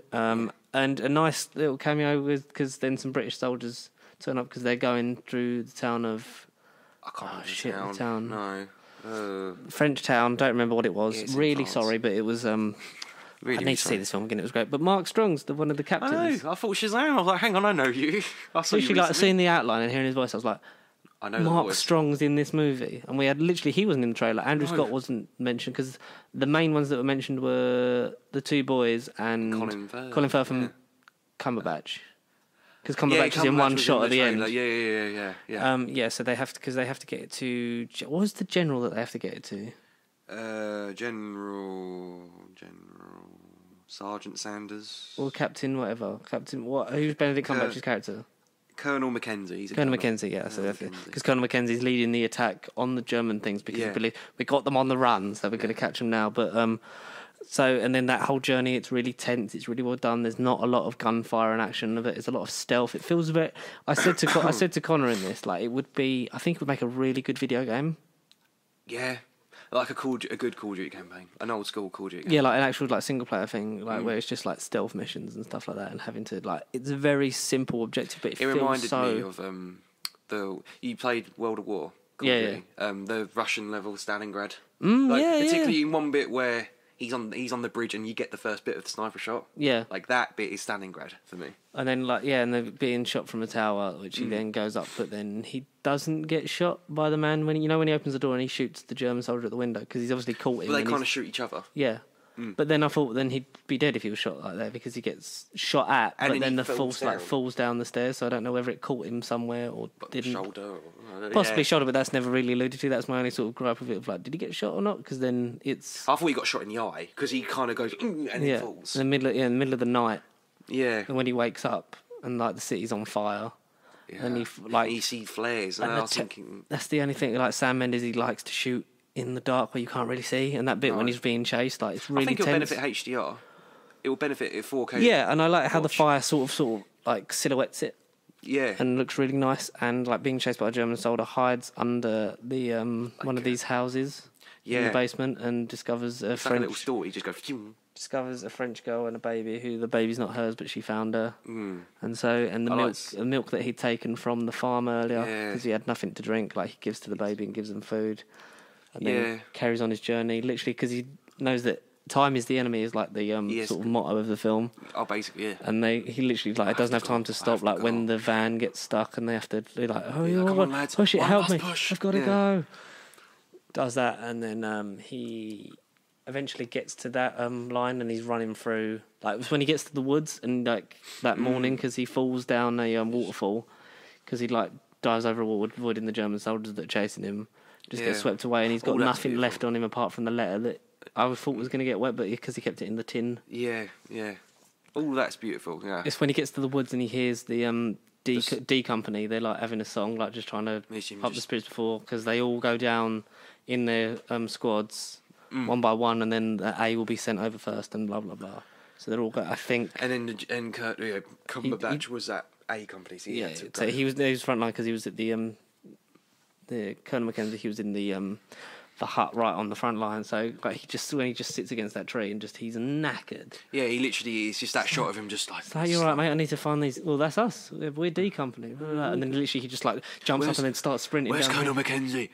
Oh, he's down the line. Down about 400 feet down that way. And then like he says to one of the captains that are giving the group, one of the company's groups, like orders, like, and then you'll go down to the trenches before you get sent over the top. I think that's maybe C Company. Yeah. It's like, are you mad? No, I got this letter, and it's just that sort of thing. Like, come on, just get to the fucking. Yeah, you probably get motivated. You're like, and then he's in that trench on the front line, and it's just like, and like just before A are getting sent off, and then he walks over the top and you runs get that down trailer it. shot, and you're like, fuck. And it's like, because he's not going to get down there because they're just like, there's so many Everyone's people in the way, so he just runs over the top, gets down there, and then like he's held at the door, and you think, no, he's not going to make it. No. And then he like runs in like and gives the order. Gives the letter to Colonel Mackenzie, played by Benedict Cumberbatch. He ain't having none of it though. Adrian Scarborough's there. Yeah. Pete from Gavin and Stacey for you. Yeah, because I was going to say, like, I know him too. Was also in A Town Called Mercy, the Doctor Who story. He was of course he was, yeah. Kalatek. Oh, okay, yeah. The thing. Where? Oh, okay. Oh, he's getting around. The alien doctor thing. But yeah, Adrian Scarborough's a great actor. Like, so he finally gives the letter from Colin Firth, which there was a really good like bit in it where it's like, fuck off, Lance Corporal. Yeah, fuck off, yeah. Yeah, like you can go get yourself like some treatment and some like food. And then like he's just sort of staring at him like, fuck off. Yeah, fuck off, Lance Corporal. Fuck off. And then like Adrian Scarborough's like, well done, lad, because like so I think the first wave went over. But then he calls off the rest of it, like with the letter, because like he's saying like no, like they're on the. But he gets the letter from the thing. We're on the verge of. Sees because they have the trench plans that basically show that they're going to walk in and get slaughtered. Yeah. Saves lives, and he finally gets to see Blake's brother. Yeah. Played by Richard Bloody Madden. Oh, Game of Thrones is strong in this one. Richard Madden doing an English accent. He's like, "Where's my brother here?" And like, he gives him that thing and says, "Like, I'd like to write to your mother if I may." Gives him because he took the rings and like the necklace off of. Yeah. Blake when he died and gives it to his brother, which was nice. They like share a nice moment, and then that ends, and you see that because he never talks about his family, that he's got like a wife and child at home. Says come back to us, and then it ends, and it's dedicated to the memory, I believe, of Sam Mendes, his grandfather. Yeah. Or maybe relative slightly above that, because you know all the stories that he used to hear from him. Yeah. And it's in honour and homage to him, and that's a really good. I did like the way movie. it ended. It was just you see Richard Madden and you just see him sit by the tree, and it's just like the sunlight on his face, and it's just like I can stop now. I can rest. But yeah, some great you have Moriarty and Sherlock. Yeah, not that I've watched it in the movie, but they never meet. You need to watch Sherlock. Sherlock's great. Apart from like season 4 when it jumps up his own arse, but that's what Moffat does. I need to do Dracula though as well still. Dracula, give Dracula a go, and then do Sherlock. I've only got like a month. Well, like say 20-something days. It's only on for this month. Yeah, so I'd say, all right then, watch Dracula first. Yeah. So 3 episodes. Realise that the 3rd episode's really shit. Garbage. Enjoy series 1 and 2 for Sherlock for what they are, like amazing television. Well written, yeah. Some of season 3, the Christmas special, and then like the bits of series 4, and then wait with the rest of us for eternity until it comes back. Yeah. But yeah, they're both in it, and they don't get to meet, which is quite like if only they sort of like had a scene between them. But like Andrew Scott's really funny in it. Obviously you get Tommen and Robb Stark from Game of Thrones in it as relatives. That's quite that's quite nice. That he's sort of like it's great English talent in that. George McKay obviously like holds this film to his own, and it's like great. It's a very minimalist performance because it feels almost like a silent movie. Because he's not really saying a lot, it's just his actions. It isn't character driven, but it is a bit of a. It's weird. It isn't for like a war film. It's not an action movie at all. But it ain't a character piece. It isn't, but it's great. But it's its own entity. And see it. It's its own entity. Go and see it. I think is the general consensus there, isn't it? Really. Absolutely. Probably my favourite film so far of the year. Yeah. And I hope that. It may stay as my favourite film of the year, but there's a lot of stuff to get. Obviously, Sonic's going to. Oh, Sonic! That's going to be a real contender. It is. But that's about that for. I genuinely kept thinking like, what is going to be because I say 3 out of 100 so far. All the movies are like have been enjoyable for the most part. Once we get our camera, we will be doing the 100 films in a year. Challenge. 100 films in 2020 challenge. No, but I'm trying to think what would be the first film this year that's going to be garbage. It can't be, because we ain't going to have great films up until Morbius. Like, we're going to... Because Morbius is out until, like, the summer. We're not going to have great films all year round. I reckon it'll be Sonic. That'll be a bit of the film so far, like the weakest film. Maybe. But do you know what's good about films? Warner Brothers are using AI to tell them what films to make. That story broke this week. So in honour of that... I did not know this. So in honour of that, what I've done is... All right, I have 4 hats. So that's what this is all about. Yes. That give you a medium... So hats are AI. A medium, a title, and an actor and an actress. We have enough for 8. So to fill the last sort of half hour of this... What is this? What we're going to do, Connor, is you're going to pick one from each hat. Right. And you're going to tell me a bit about that movie and try and sell me that movie and why we should go and see it. Or movie or other thing. Jesus. Oh, you're playing as well, right? It ain't all just Well, me. no, because I know everything that's in here. Oh, my good God. So we're going to have a little bit of a discussion, and maybe no. then we'll decide some bits on it. You could maybe give us some other cast details, some directors, like how it would go. Like What the hell? So what's this one? So this one is a medium of some kind. So pick out the type of film. So, yeah, pick out a medium. Well, not. It's not just film. So it's film, TV, all kinds of Yeah, stuff like everything. All right. that. So yeah. you can Shall I say you can unwrap that now if you want. Oh, okay. So So the first thing we're doing is a concert tour. a concert tour of. of This is the title. It was just going to be a property, but then I was like, no, do a that. concert tour. A concert tour of. Can you eat a computer? What is it? What? A concert, so that we're doing a concert tour of Can You Eat a Computer, Eating a Computer. starring one from that hat. Starring. What is this? What is this? So this is actress Joaquin Phoenix. Starring Joaquin Phoenix and Olivia Coleman. What is this? So, Connor, I hear they're doing a concert tour of Can You Eat a Computer starring Joaquin Phoenix and Olivia What Coleman. is Can You Eat? Is that an actual? It's up to you. What? I just made up some random titles. You've got to sort of sell me on this thing. A concert tour. So they're doing a concert tour of Can You Eat a Computer starring Joaquin Phoenix and Olivia Coleman. So this is a stage play. This is Is it? So I hear Is this from in the a same movie? production team that sort of brought us the Star Wars like live in concert, sort of all the music and stuff like that. maybe the Shrek musical. Sort of stuff like that. Wicked. How do you think that this is? Because it's purely concert, so it's almost like live musicians. Like, how do you think that they're going to tell the story of Can You Eat a Computer? Oh Jesus! What on earth is this? Jesus. So it's basically going to be Joaquin Phoenix is a good actor, I think, for this type of thing because each of his films are quite like unique and like all of his plots. He and always things are all chooses different, something else, doesn't vastly different from Yes. each other, if you get what I mean.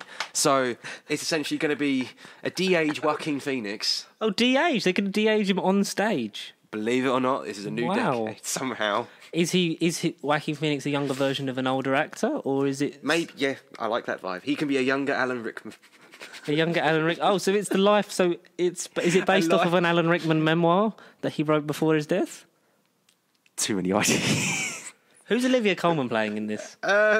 Is she playing the woman that Is- sells him the computer? His wife. Oh, his wife. He's got a computer addiction. Oh, so like them people that eat like sofas and stuff that you see on Channel 4. Yes. Okay. He's got a nerdy computer addiction. He's like Joaquin Phoenix esque Joker look. It's that look, but it's based on an Alan Rickman memoir where he's basically obsessed with computer games.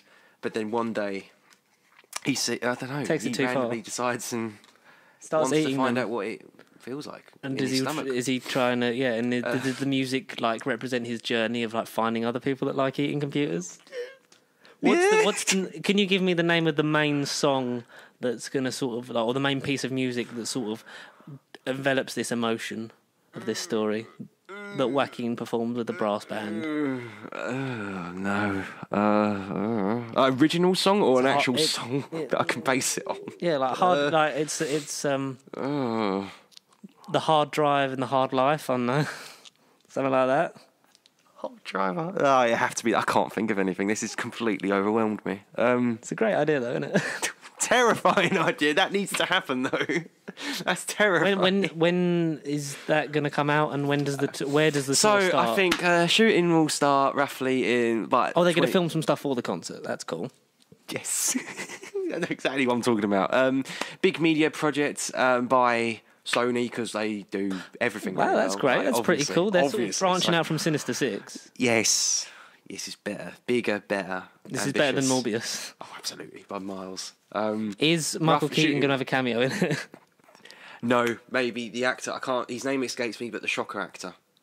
Oh, I've forgotten. Or both actors. Both of them from Shockers. Spider-Man Far From Home. One of them as a pile of dust. Yes. Cool. On the floor. That's pretty cool. Shooting will start maybe 2023, 24. Where do you expect the tour to start from? Obviously, America somewhere. Would you start? Oh off? yeah, because obviously they're the biggest country, and we need the audience first. Yeah, you need to sort of get. Sorry, not Would our it audience, be but- worldwide or just US? We've probably got a better chance of just sticking it into America. Sorry, guys.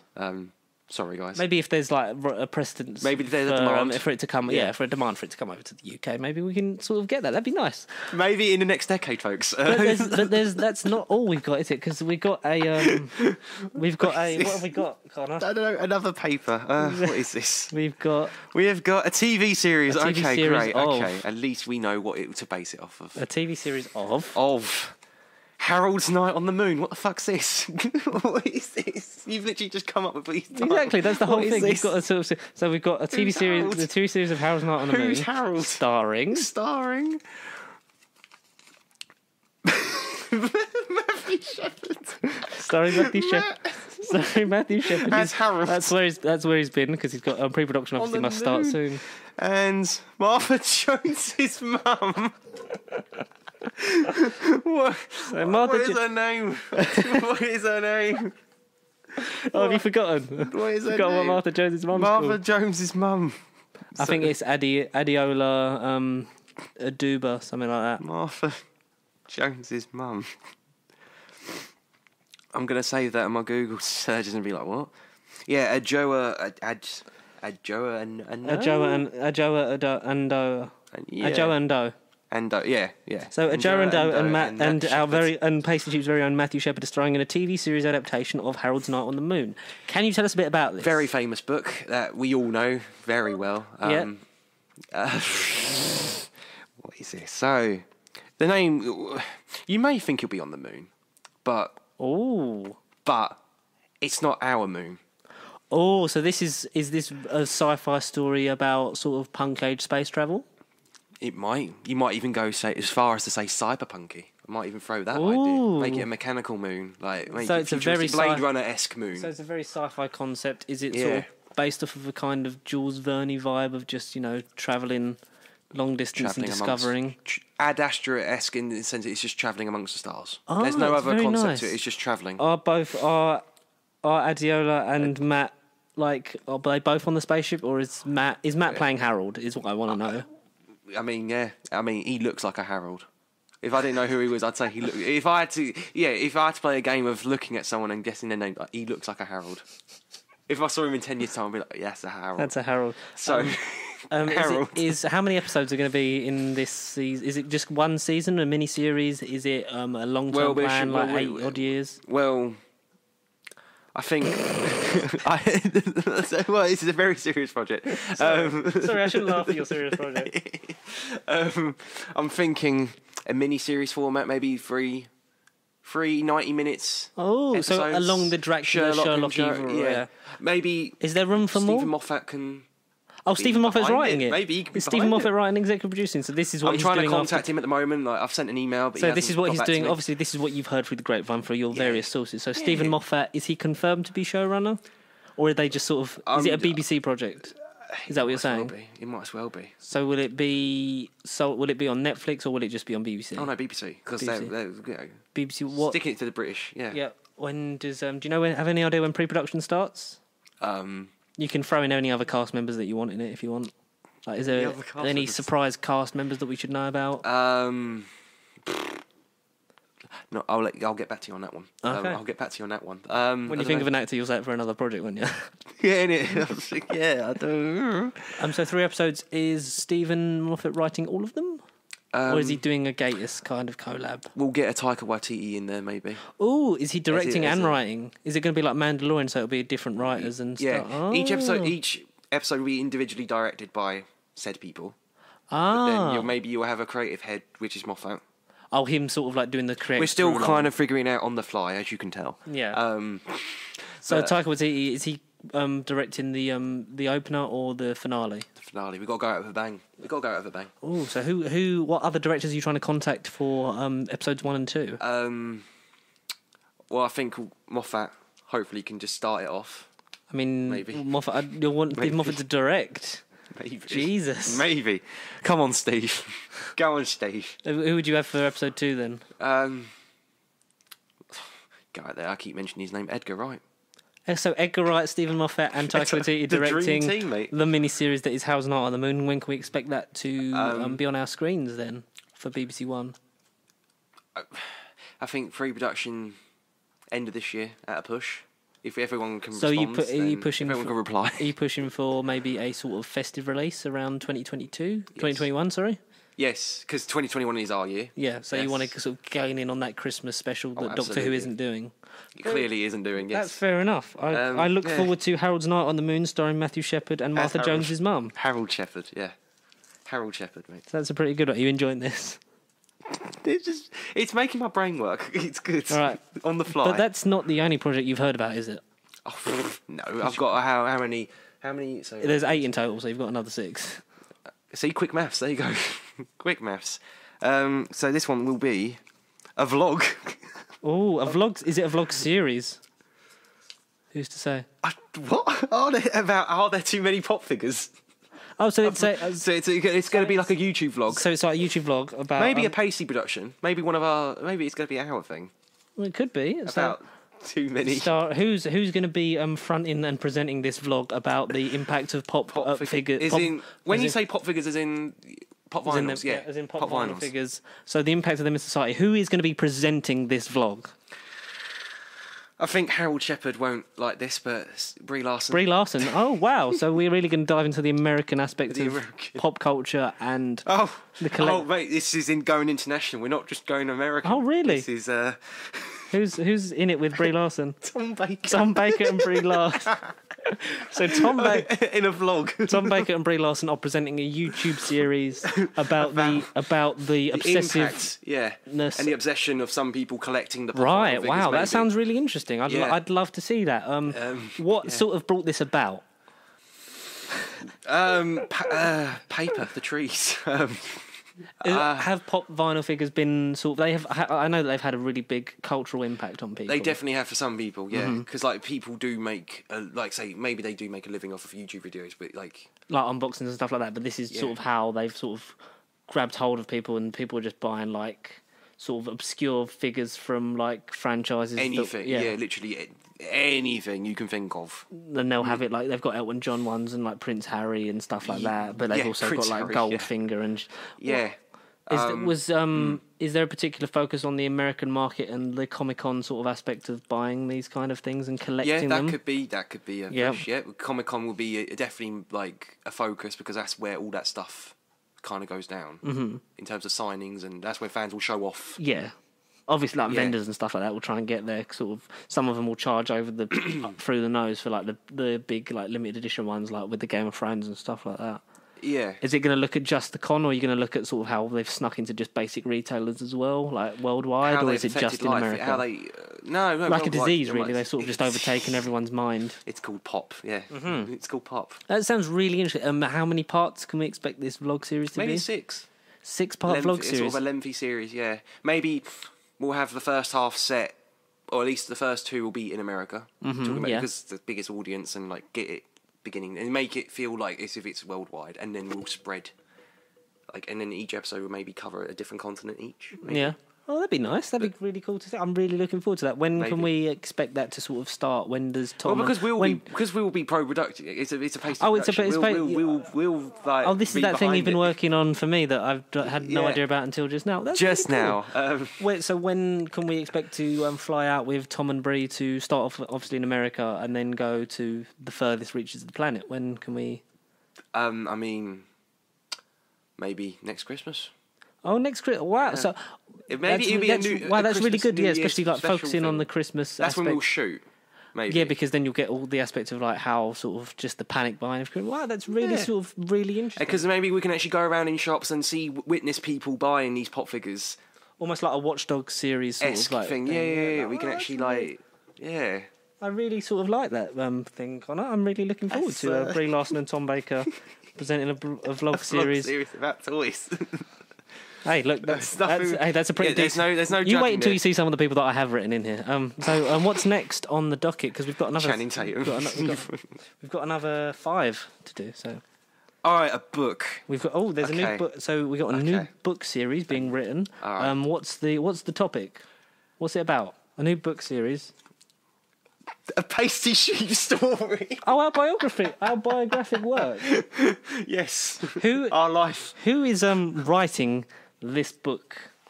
Who is writing Who's writing this book about the life of Pasty Sheep? Who is writing it? Is it going to be like a memoir kind of? I'll save that question. So who's it being written by? Florence Pugh. Florence Pugh, obviously. Yeah. She's doing great work. That's a good shout. Florence Pugh and... Florence Pugh and Matt Berry are writing a book. Of course, he had to write our book. Literally. He had to write our book. If it was a Pasty Sheep film, if only, and he was starring in it as Matt. That would have been the only way we could have got that better. But so, Matt Berry and Florence Pugh are writing a book about the life and works of Pasty Sheep. How do you feel about this? Were you approached by them directly? Yeah. I mean, to be fair, because I say Matt Berry's not an American star. I say Florence is a bit more tricky to get hold of these days because she clearly is big doing American star. She's doing all this stuff now. Yeah. Oh, you name it. Again, like whatever one I mentioned about email, I would probably have to get in touch through social media or email and like. Did Matt Berry come to you directly? Yes. Yes. Oh yes. I was in London the other day and. We bumped into each other at Liverpool Street, out of all places. And, wow! So you sort of he was just looking for work, and you got spitballing about this idea. Yeah, so is it like yeah. Is it like Russell T Davies's Writer's Tale, where it's just sort of us talking about like what's happened, or are they sort of investigating us and watching us live our lives and how this works, or how about we go big and say it's a bit of both? Ooh, so we got like some interviews with our own bits. It could be presented like Gentleman-esque. It could be a Matt Berry sort of thing, like you say, investigating us and coming across. Pasty sheep? Who are this? Who is these pasty sheep? And he could think maybe it could be like a Toast of London continuation where he'd think like Ray Bloody Purchase is behind it. So he sort of he in character of Toast in London writing this book like in the aspect of us sort of stealing his thunder and that YouTube's coming into the acting scene sort of thing? Yes. Wow. Yes. Yeah. Are Florence Pugh and Matt Berry friends? Like, have they met before? Are they frequent collaborators, or is it someone that he just sort of like Florence Pugh? Florence Pugh, I know you. Want to write a book? Wow. Yeah, no. That's pretty interesting, man. I'm trying to casting. This ain't a series. Florence Pugh's role is kind of a bit undisclosed. We're still trying to find a creative medium for what her role will be. Yeah, within this book. Yeah, how she'll fit in, but what parts she wants to write, obviously. Yeah, and how much involved she wants to be in and everything. But I don't know. It'd just be a story about us, but also some semi-continuation for Matthew Berry's Toast of London adventure. Wow, yeah. That's really interesting. Will we be selling that on our exclusive website? Yes, when that is up. Yes, we'll be doing that. So, what have we got next, Connor? We've only got 4 more, mate. Don't worry. A film. Thank God for that. This is our specialty. A film. Okay, a film. I really hope it's one of them. A film about. Please let it be the one I think it is. The Night Shift Murders. A film about the Night Shift Murders. Okay. Okay. Who's starring in this film? The Night Shift Murders. Ryan Johnson is directing it. I can tell you that now. Wow, that's an exclusive just for the podcast. Yeah, Ryan Johnson is on this. Ryan Johnson directing it. If you have any idea why, then Knives Out. If you don't, then you just said it. All right. Starring Lashana Lynch. Lashana Lynch from Bond, off of Bond and Captain Marvel fame. And Henry Cavill.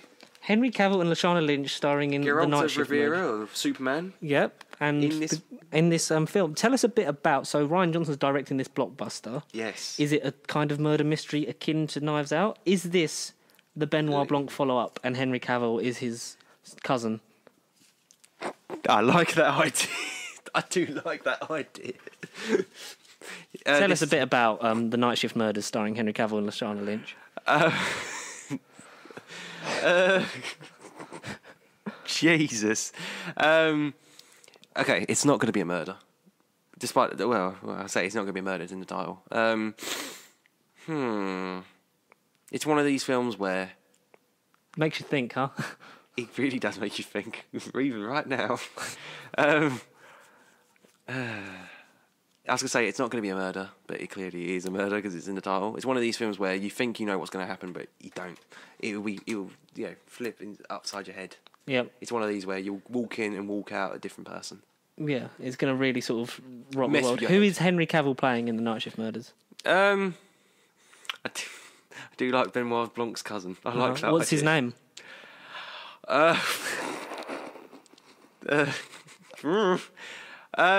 He's a distant cousin. So they don't share the same name. So what is his name? What is his What's name? his name? What's Geralt? No, Jerry.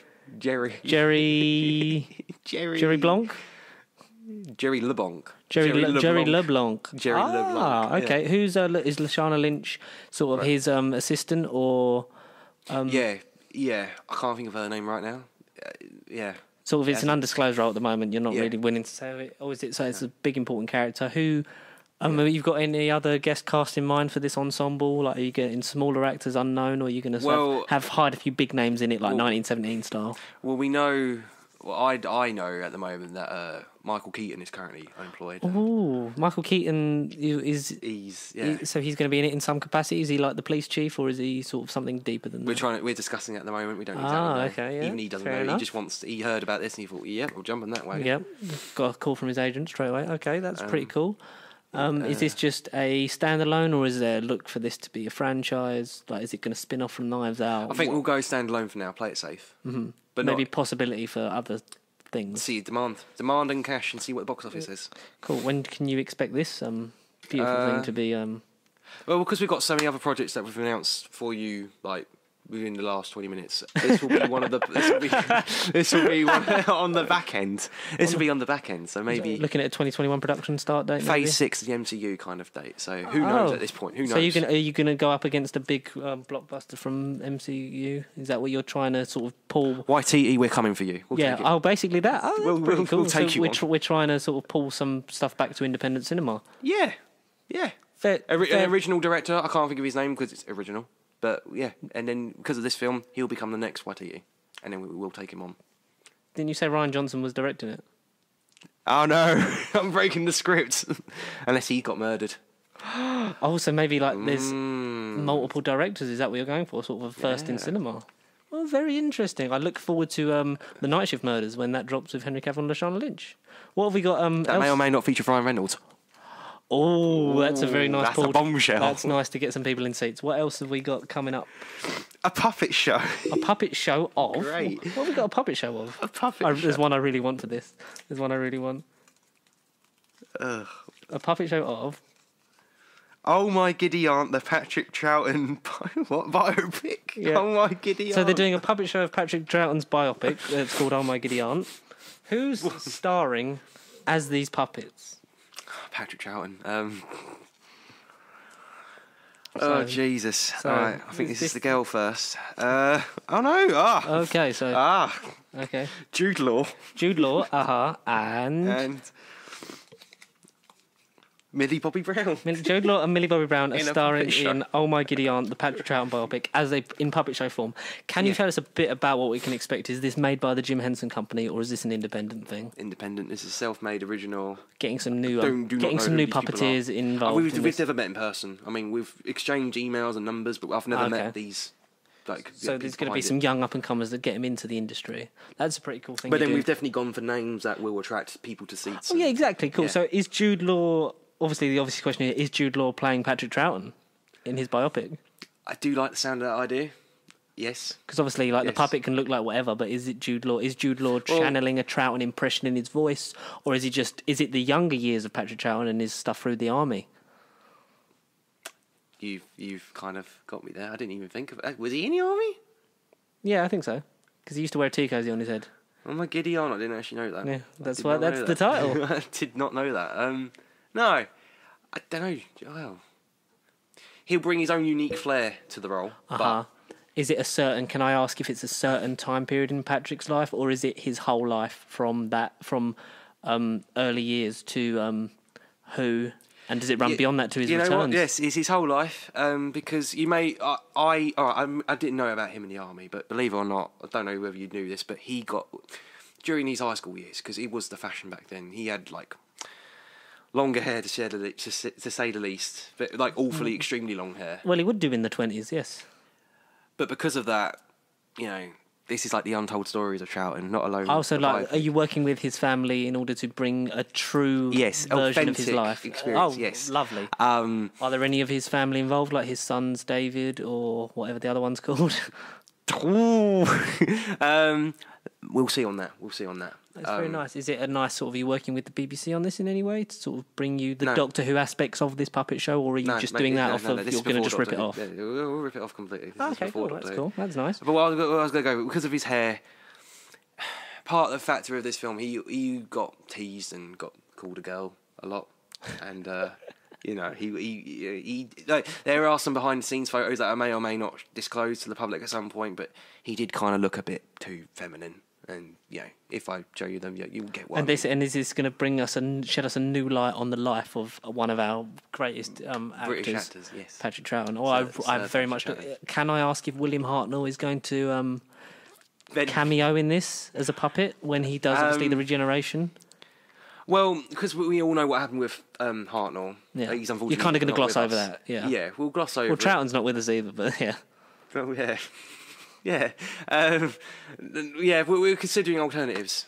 So maybe like Hartnell won't be a main player. He might just cameo in the parts of Doctor Who. Will it lead up to his eventual sad passing, or are you going to end like sort of like Rocket Man on a happy note to I think leave the audience fulfilled? Yeah, that's good. Is Fraser Hines going to be in it in any way? He'll definitely be of interest. Is Millie Bobby Brown playing Fraser Hines? I'm going to go with that, but that sounds better. I'm going to go with that. So there you heard it here first. Millie Bobby Brown will be playing Fraser Hines in the Patrick Troughton biopic, Oh My Giddy Aunt, starring Jude Law, and it's a puppet show. I really look forward. Is that touring or is that a one-off thing? One-off. So get your tickets when you can, folks. Yes, because limited release. For one night only. Hopefully maybe some DVD sales of it. Oh, Blu-ray, 4K even, you name it. Cool. We've only got a couple more projects left to announce. What have we got? Oh dear. Oh My Giddy Aunt, exactly what I'm thinking. An audio play. Of? I don't remember what's left. The Concept of Time. Ooh. Okay. This does not sound like Doctor Who at all. Who's it starring, Connor? Alright. Okay, so an audio play called The Concept of Time. It sounds very scientific and meta. Who the fuck is this? Who the fuck's Phil? Oh, Phil from Phil from the Cineworld adverts. Is that, you know, why do we go to, like, not him? No, not him, the one after. This is Phil. He's in love with Rita. So Phil from the Cineworld adverts and Lupita Nyong'o from obviously Us and Black Panther fame are starring an audio play about the concept of time. Can I ask, what is it? I'm still trying to figure this out.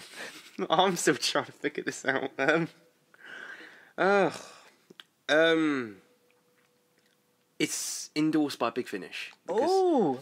Yeah, this isn't a one-person job. Clearly, I'm struggling. Well, this is a very big project. Yes, I'm struggling for words on this one. It's a Big Finish production, so we've already got the audience and listeners. Is it going to be like a River Song box set? Like you can buy the whole thing, or are you going to release it like monthly in parts? Like how long is the story of the concept of time? As long as you want. Oh, that's new. Yeah, and we'll kind of roll on the fly, and we'll let you know more as we know. Oh, that's pretty cool. Who are Lupita Nyong'o and Phil from the Cineworld adverts playing? So Phil, dearest Phil, he is the lead. He's the lead. Wow, you're trying to get him out of that Cineworld advert and get him onto the big screen. Because he was in The Gentleman randomly, like a few months ago with Ian McKellen and Helen Mirren. He had a supporting role in it. Oh yeah, and he was also in Dracula episode 3. So he's kind of getting He's there trying to push out. gradually. So this is you getting This might be his breakthrough. You're hoping this is his breakthrough, or that gets him like, wow, you have to listen to The Concept of Time, starring Phil from the Cineworld adverts, and like international movie star Lupita Nyong'o. Mm-hmm. Who's she playing? Kind of undisclosed at this point. We're still trying to finalise details. We kind of got ideas for multiple characters, and at the moment we feel like we're meshing it, but we're trying to finalise bits. Is it going to be just these two as a core cast, or is there? No. Oh, so who? No. Anyone else you can exclusively tell us you're thinking about trying to get involved in this big production? I think Willem Dafoe's voice would go. Wow, well for that's really cool. Yeah, Willem Dafoe. I'd love to hear Willem Dafoe in an audio play. Yeah, he it's almost a shame that you didn't draw Matt Berry in this one, isn't it? Oh yeah. Well, he would have been down for this. He had to pass on it though because he's writing the book. Yeah. Anyone else that you're thinking of getting involved in this? Is there any writers that you'd like to sort of? Are you writing the story yourself? Yes. This is the one. Nice. I've just got Big Finish behind me. Big Finish is doing the production value side of it. You're just giving them the script. The one and only. Yes. Very nice. When can we expect the first instalment of The Concept of Time? Coming from Big Finish. Because of their never-ending production schedules. Again, back burner. So maybe I say 2025. So it's a long old slog. Is there a lot to record then? Is there a lot of story there to be had? Oh, there's a lot of time. There's a lot of concepts. It is The Concept of Time because it's in the name. Yeah, there's a lot of time, a lot of. Wow. Well, it's almost sad that we're at our final project, Connor. Can you tell us what it is? I don't know. Am I sad? I don't know. It's a musical. A musical, wow, of high school. No, please don't be high school. Make My Meal Deal. What is it? What? So a musical of Make My Meal Deal. Who's about it starring? A meal deal? Zac Efron. Karen Gillan. Okay. All right. Karen Gillan and I don't think she'd be bad in a musical. Winston Duke. Wow. So another who's Winston Duke? His name has escaped me. Mbaku from Black Panther and Gabe from Us. Oh, the big. Yeah. The big. Okay. Yes. All right. Cool. I like that. Okay. Okay. So Winston Duke and Karen Gillan are starring in a musical called Make My Meal Deal. What's the story here, Connor? I'm really interested in this one. About Karen Gillan, a long hard day from work, or on her lunch break. Ah, is this based off Karen Gillan's life and between acting gigs, and she's just grab a meal deal? Yeah, just grab a meal deal. But the thing is, she can't decide where. Oh. It's one of these where she's in the mood for a bit of Tesco's. Then she's in the mood for a bit of Sainsbury's and Morrison's, and she kind of is travelling the shops just for her chicken and bacon sub. Oh, so it's definitely the same thing she wants from each shop. Yeah, absolutely. But she's trying to decide the craving. best place. What is her crisps of choice for this meal deal? Who said anything about crisps? Oh, is she going for the dessert or the snack? All healthy. Oh, so she's going for apple slices? Apple and grape. Apple and grape slices. And can you tell us what the drink is? Well, that's kind of down to the audience. Oh, so like audience interpretation. I like it. Yeah, that is kind of down to the audience. What's the main song, the big sort of like end of Act 1, this is sort of where this story's going, that she belts out? What can you tell us what the title of that song is? Okay, this is going to be like the tragic part, so she's going to feel all hopeless and, lost without her meal deal. Like, she isn't going to know where she is, and she it's going to be one of these like sad cravings for a meal deal. So it's going to be a sad. I can't figure the exact wording of the title yet. You haven't finished writing the songs? No. Okay. Basically, no. Nah. Is Elton John involved writing the songs in any way? Taron is kind of... Taron's doing it. Well, he's sort of Taron. breaking out into more musical stuff. Oh. He's breaking free. Is he going to have a part in it? And who's Winston Duke playing? Who is he playing? He might be... Is he her conscience guiding her to all these shops, or is he the cashier? He's like security guard. Oh, he's the security guard. But he keeps popping up at every store that she visits. Wow. That actually does sound really interesting. But the genuine thing is, we, as the writers, that don't know who he is yet as well. So you could take it as it's her consciousness following her. It could be a spiritual thing, like a visual consciousness. Yeah. Or it could just be a guy who's actually stalking her in different... Like, so we kind of don't... That's left up to the audience to decide what that is. We don't know. When can we expect the musical to begin touring the UK? I assume it's in the West End, obviously. Yeah, we've got to get big. We've got to get big straight away. There's nothing wrong with going big. Go big or go home. When can we expect the first showings of This summer. this summer? Wow! Yeah, So right we're now. already in technical and we're gearing up for this. Yep. Any we start other- production tomorrow. Wow, that's really interesting, and I look forward to all these projects. What's the project you're most excited for? Too many. I can't remember. I actually really can't remember. I'm really looking forward to the Patrick Troughton biopic puppet show. I do like that one. There was one at the beginning. So many names. Literally, I'm going through these names thinking, Jesus, imagine this was all one big thing.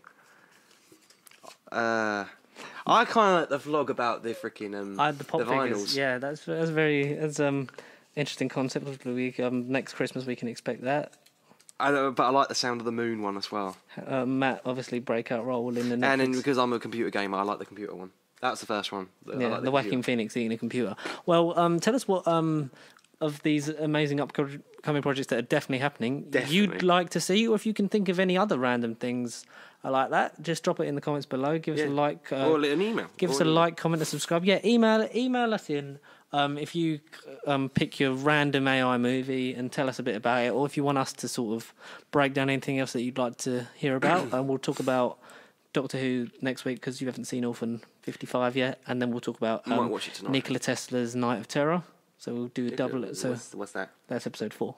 Oh, right, okay. So we'll talk about that next week when we've seen both those episodes. Of a bit of a Doctor Who catch up. But obviously, like Connor said, where can you email us in for your questions, queries, and quandaries? At least I don't have to think about this one.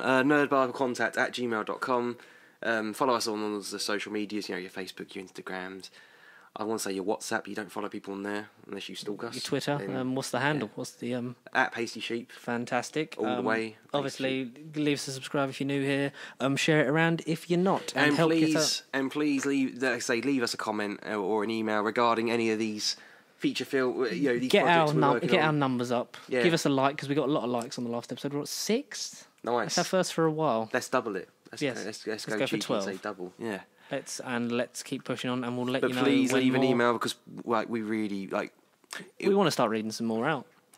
and we want to get these projects underway. Yeah, we want. Yeah, if you want to need- support us on Patreon or Kickstarter, Yeah. let us know. But At until GoFundMat.com.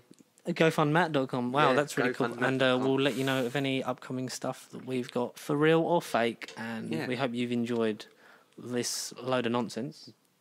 And Yes. as always, thank you to thank my you, George, wonderful thank you. co-host Connor. You've made my brain work today.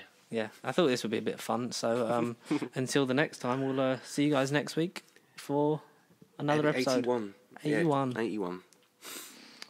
You can do your catchphrase. You kind of have to stay pasty now. I've just spent a half hour coming up with projects here. Stay pasty.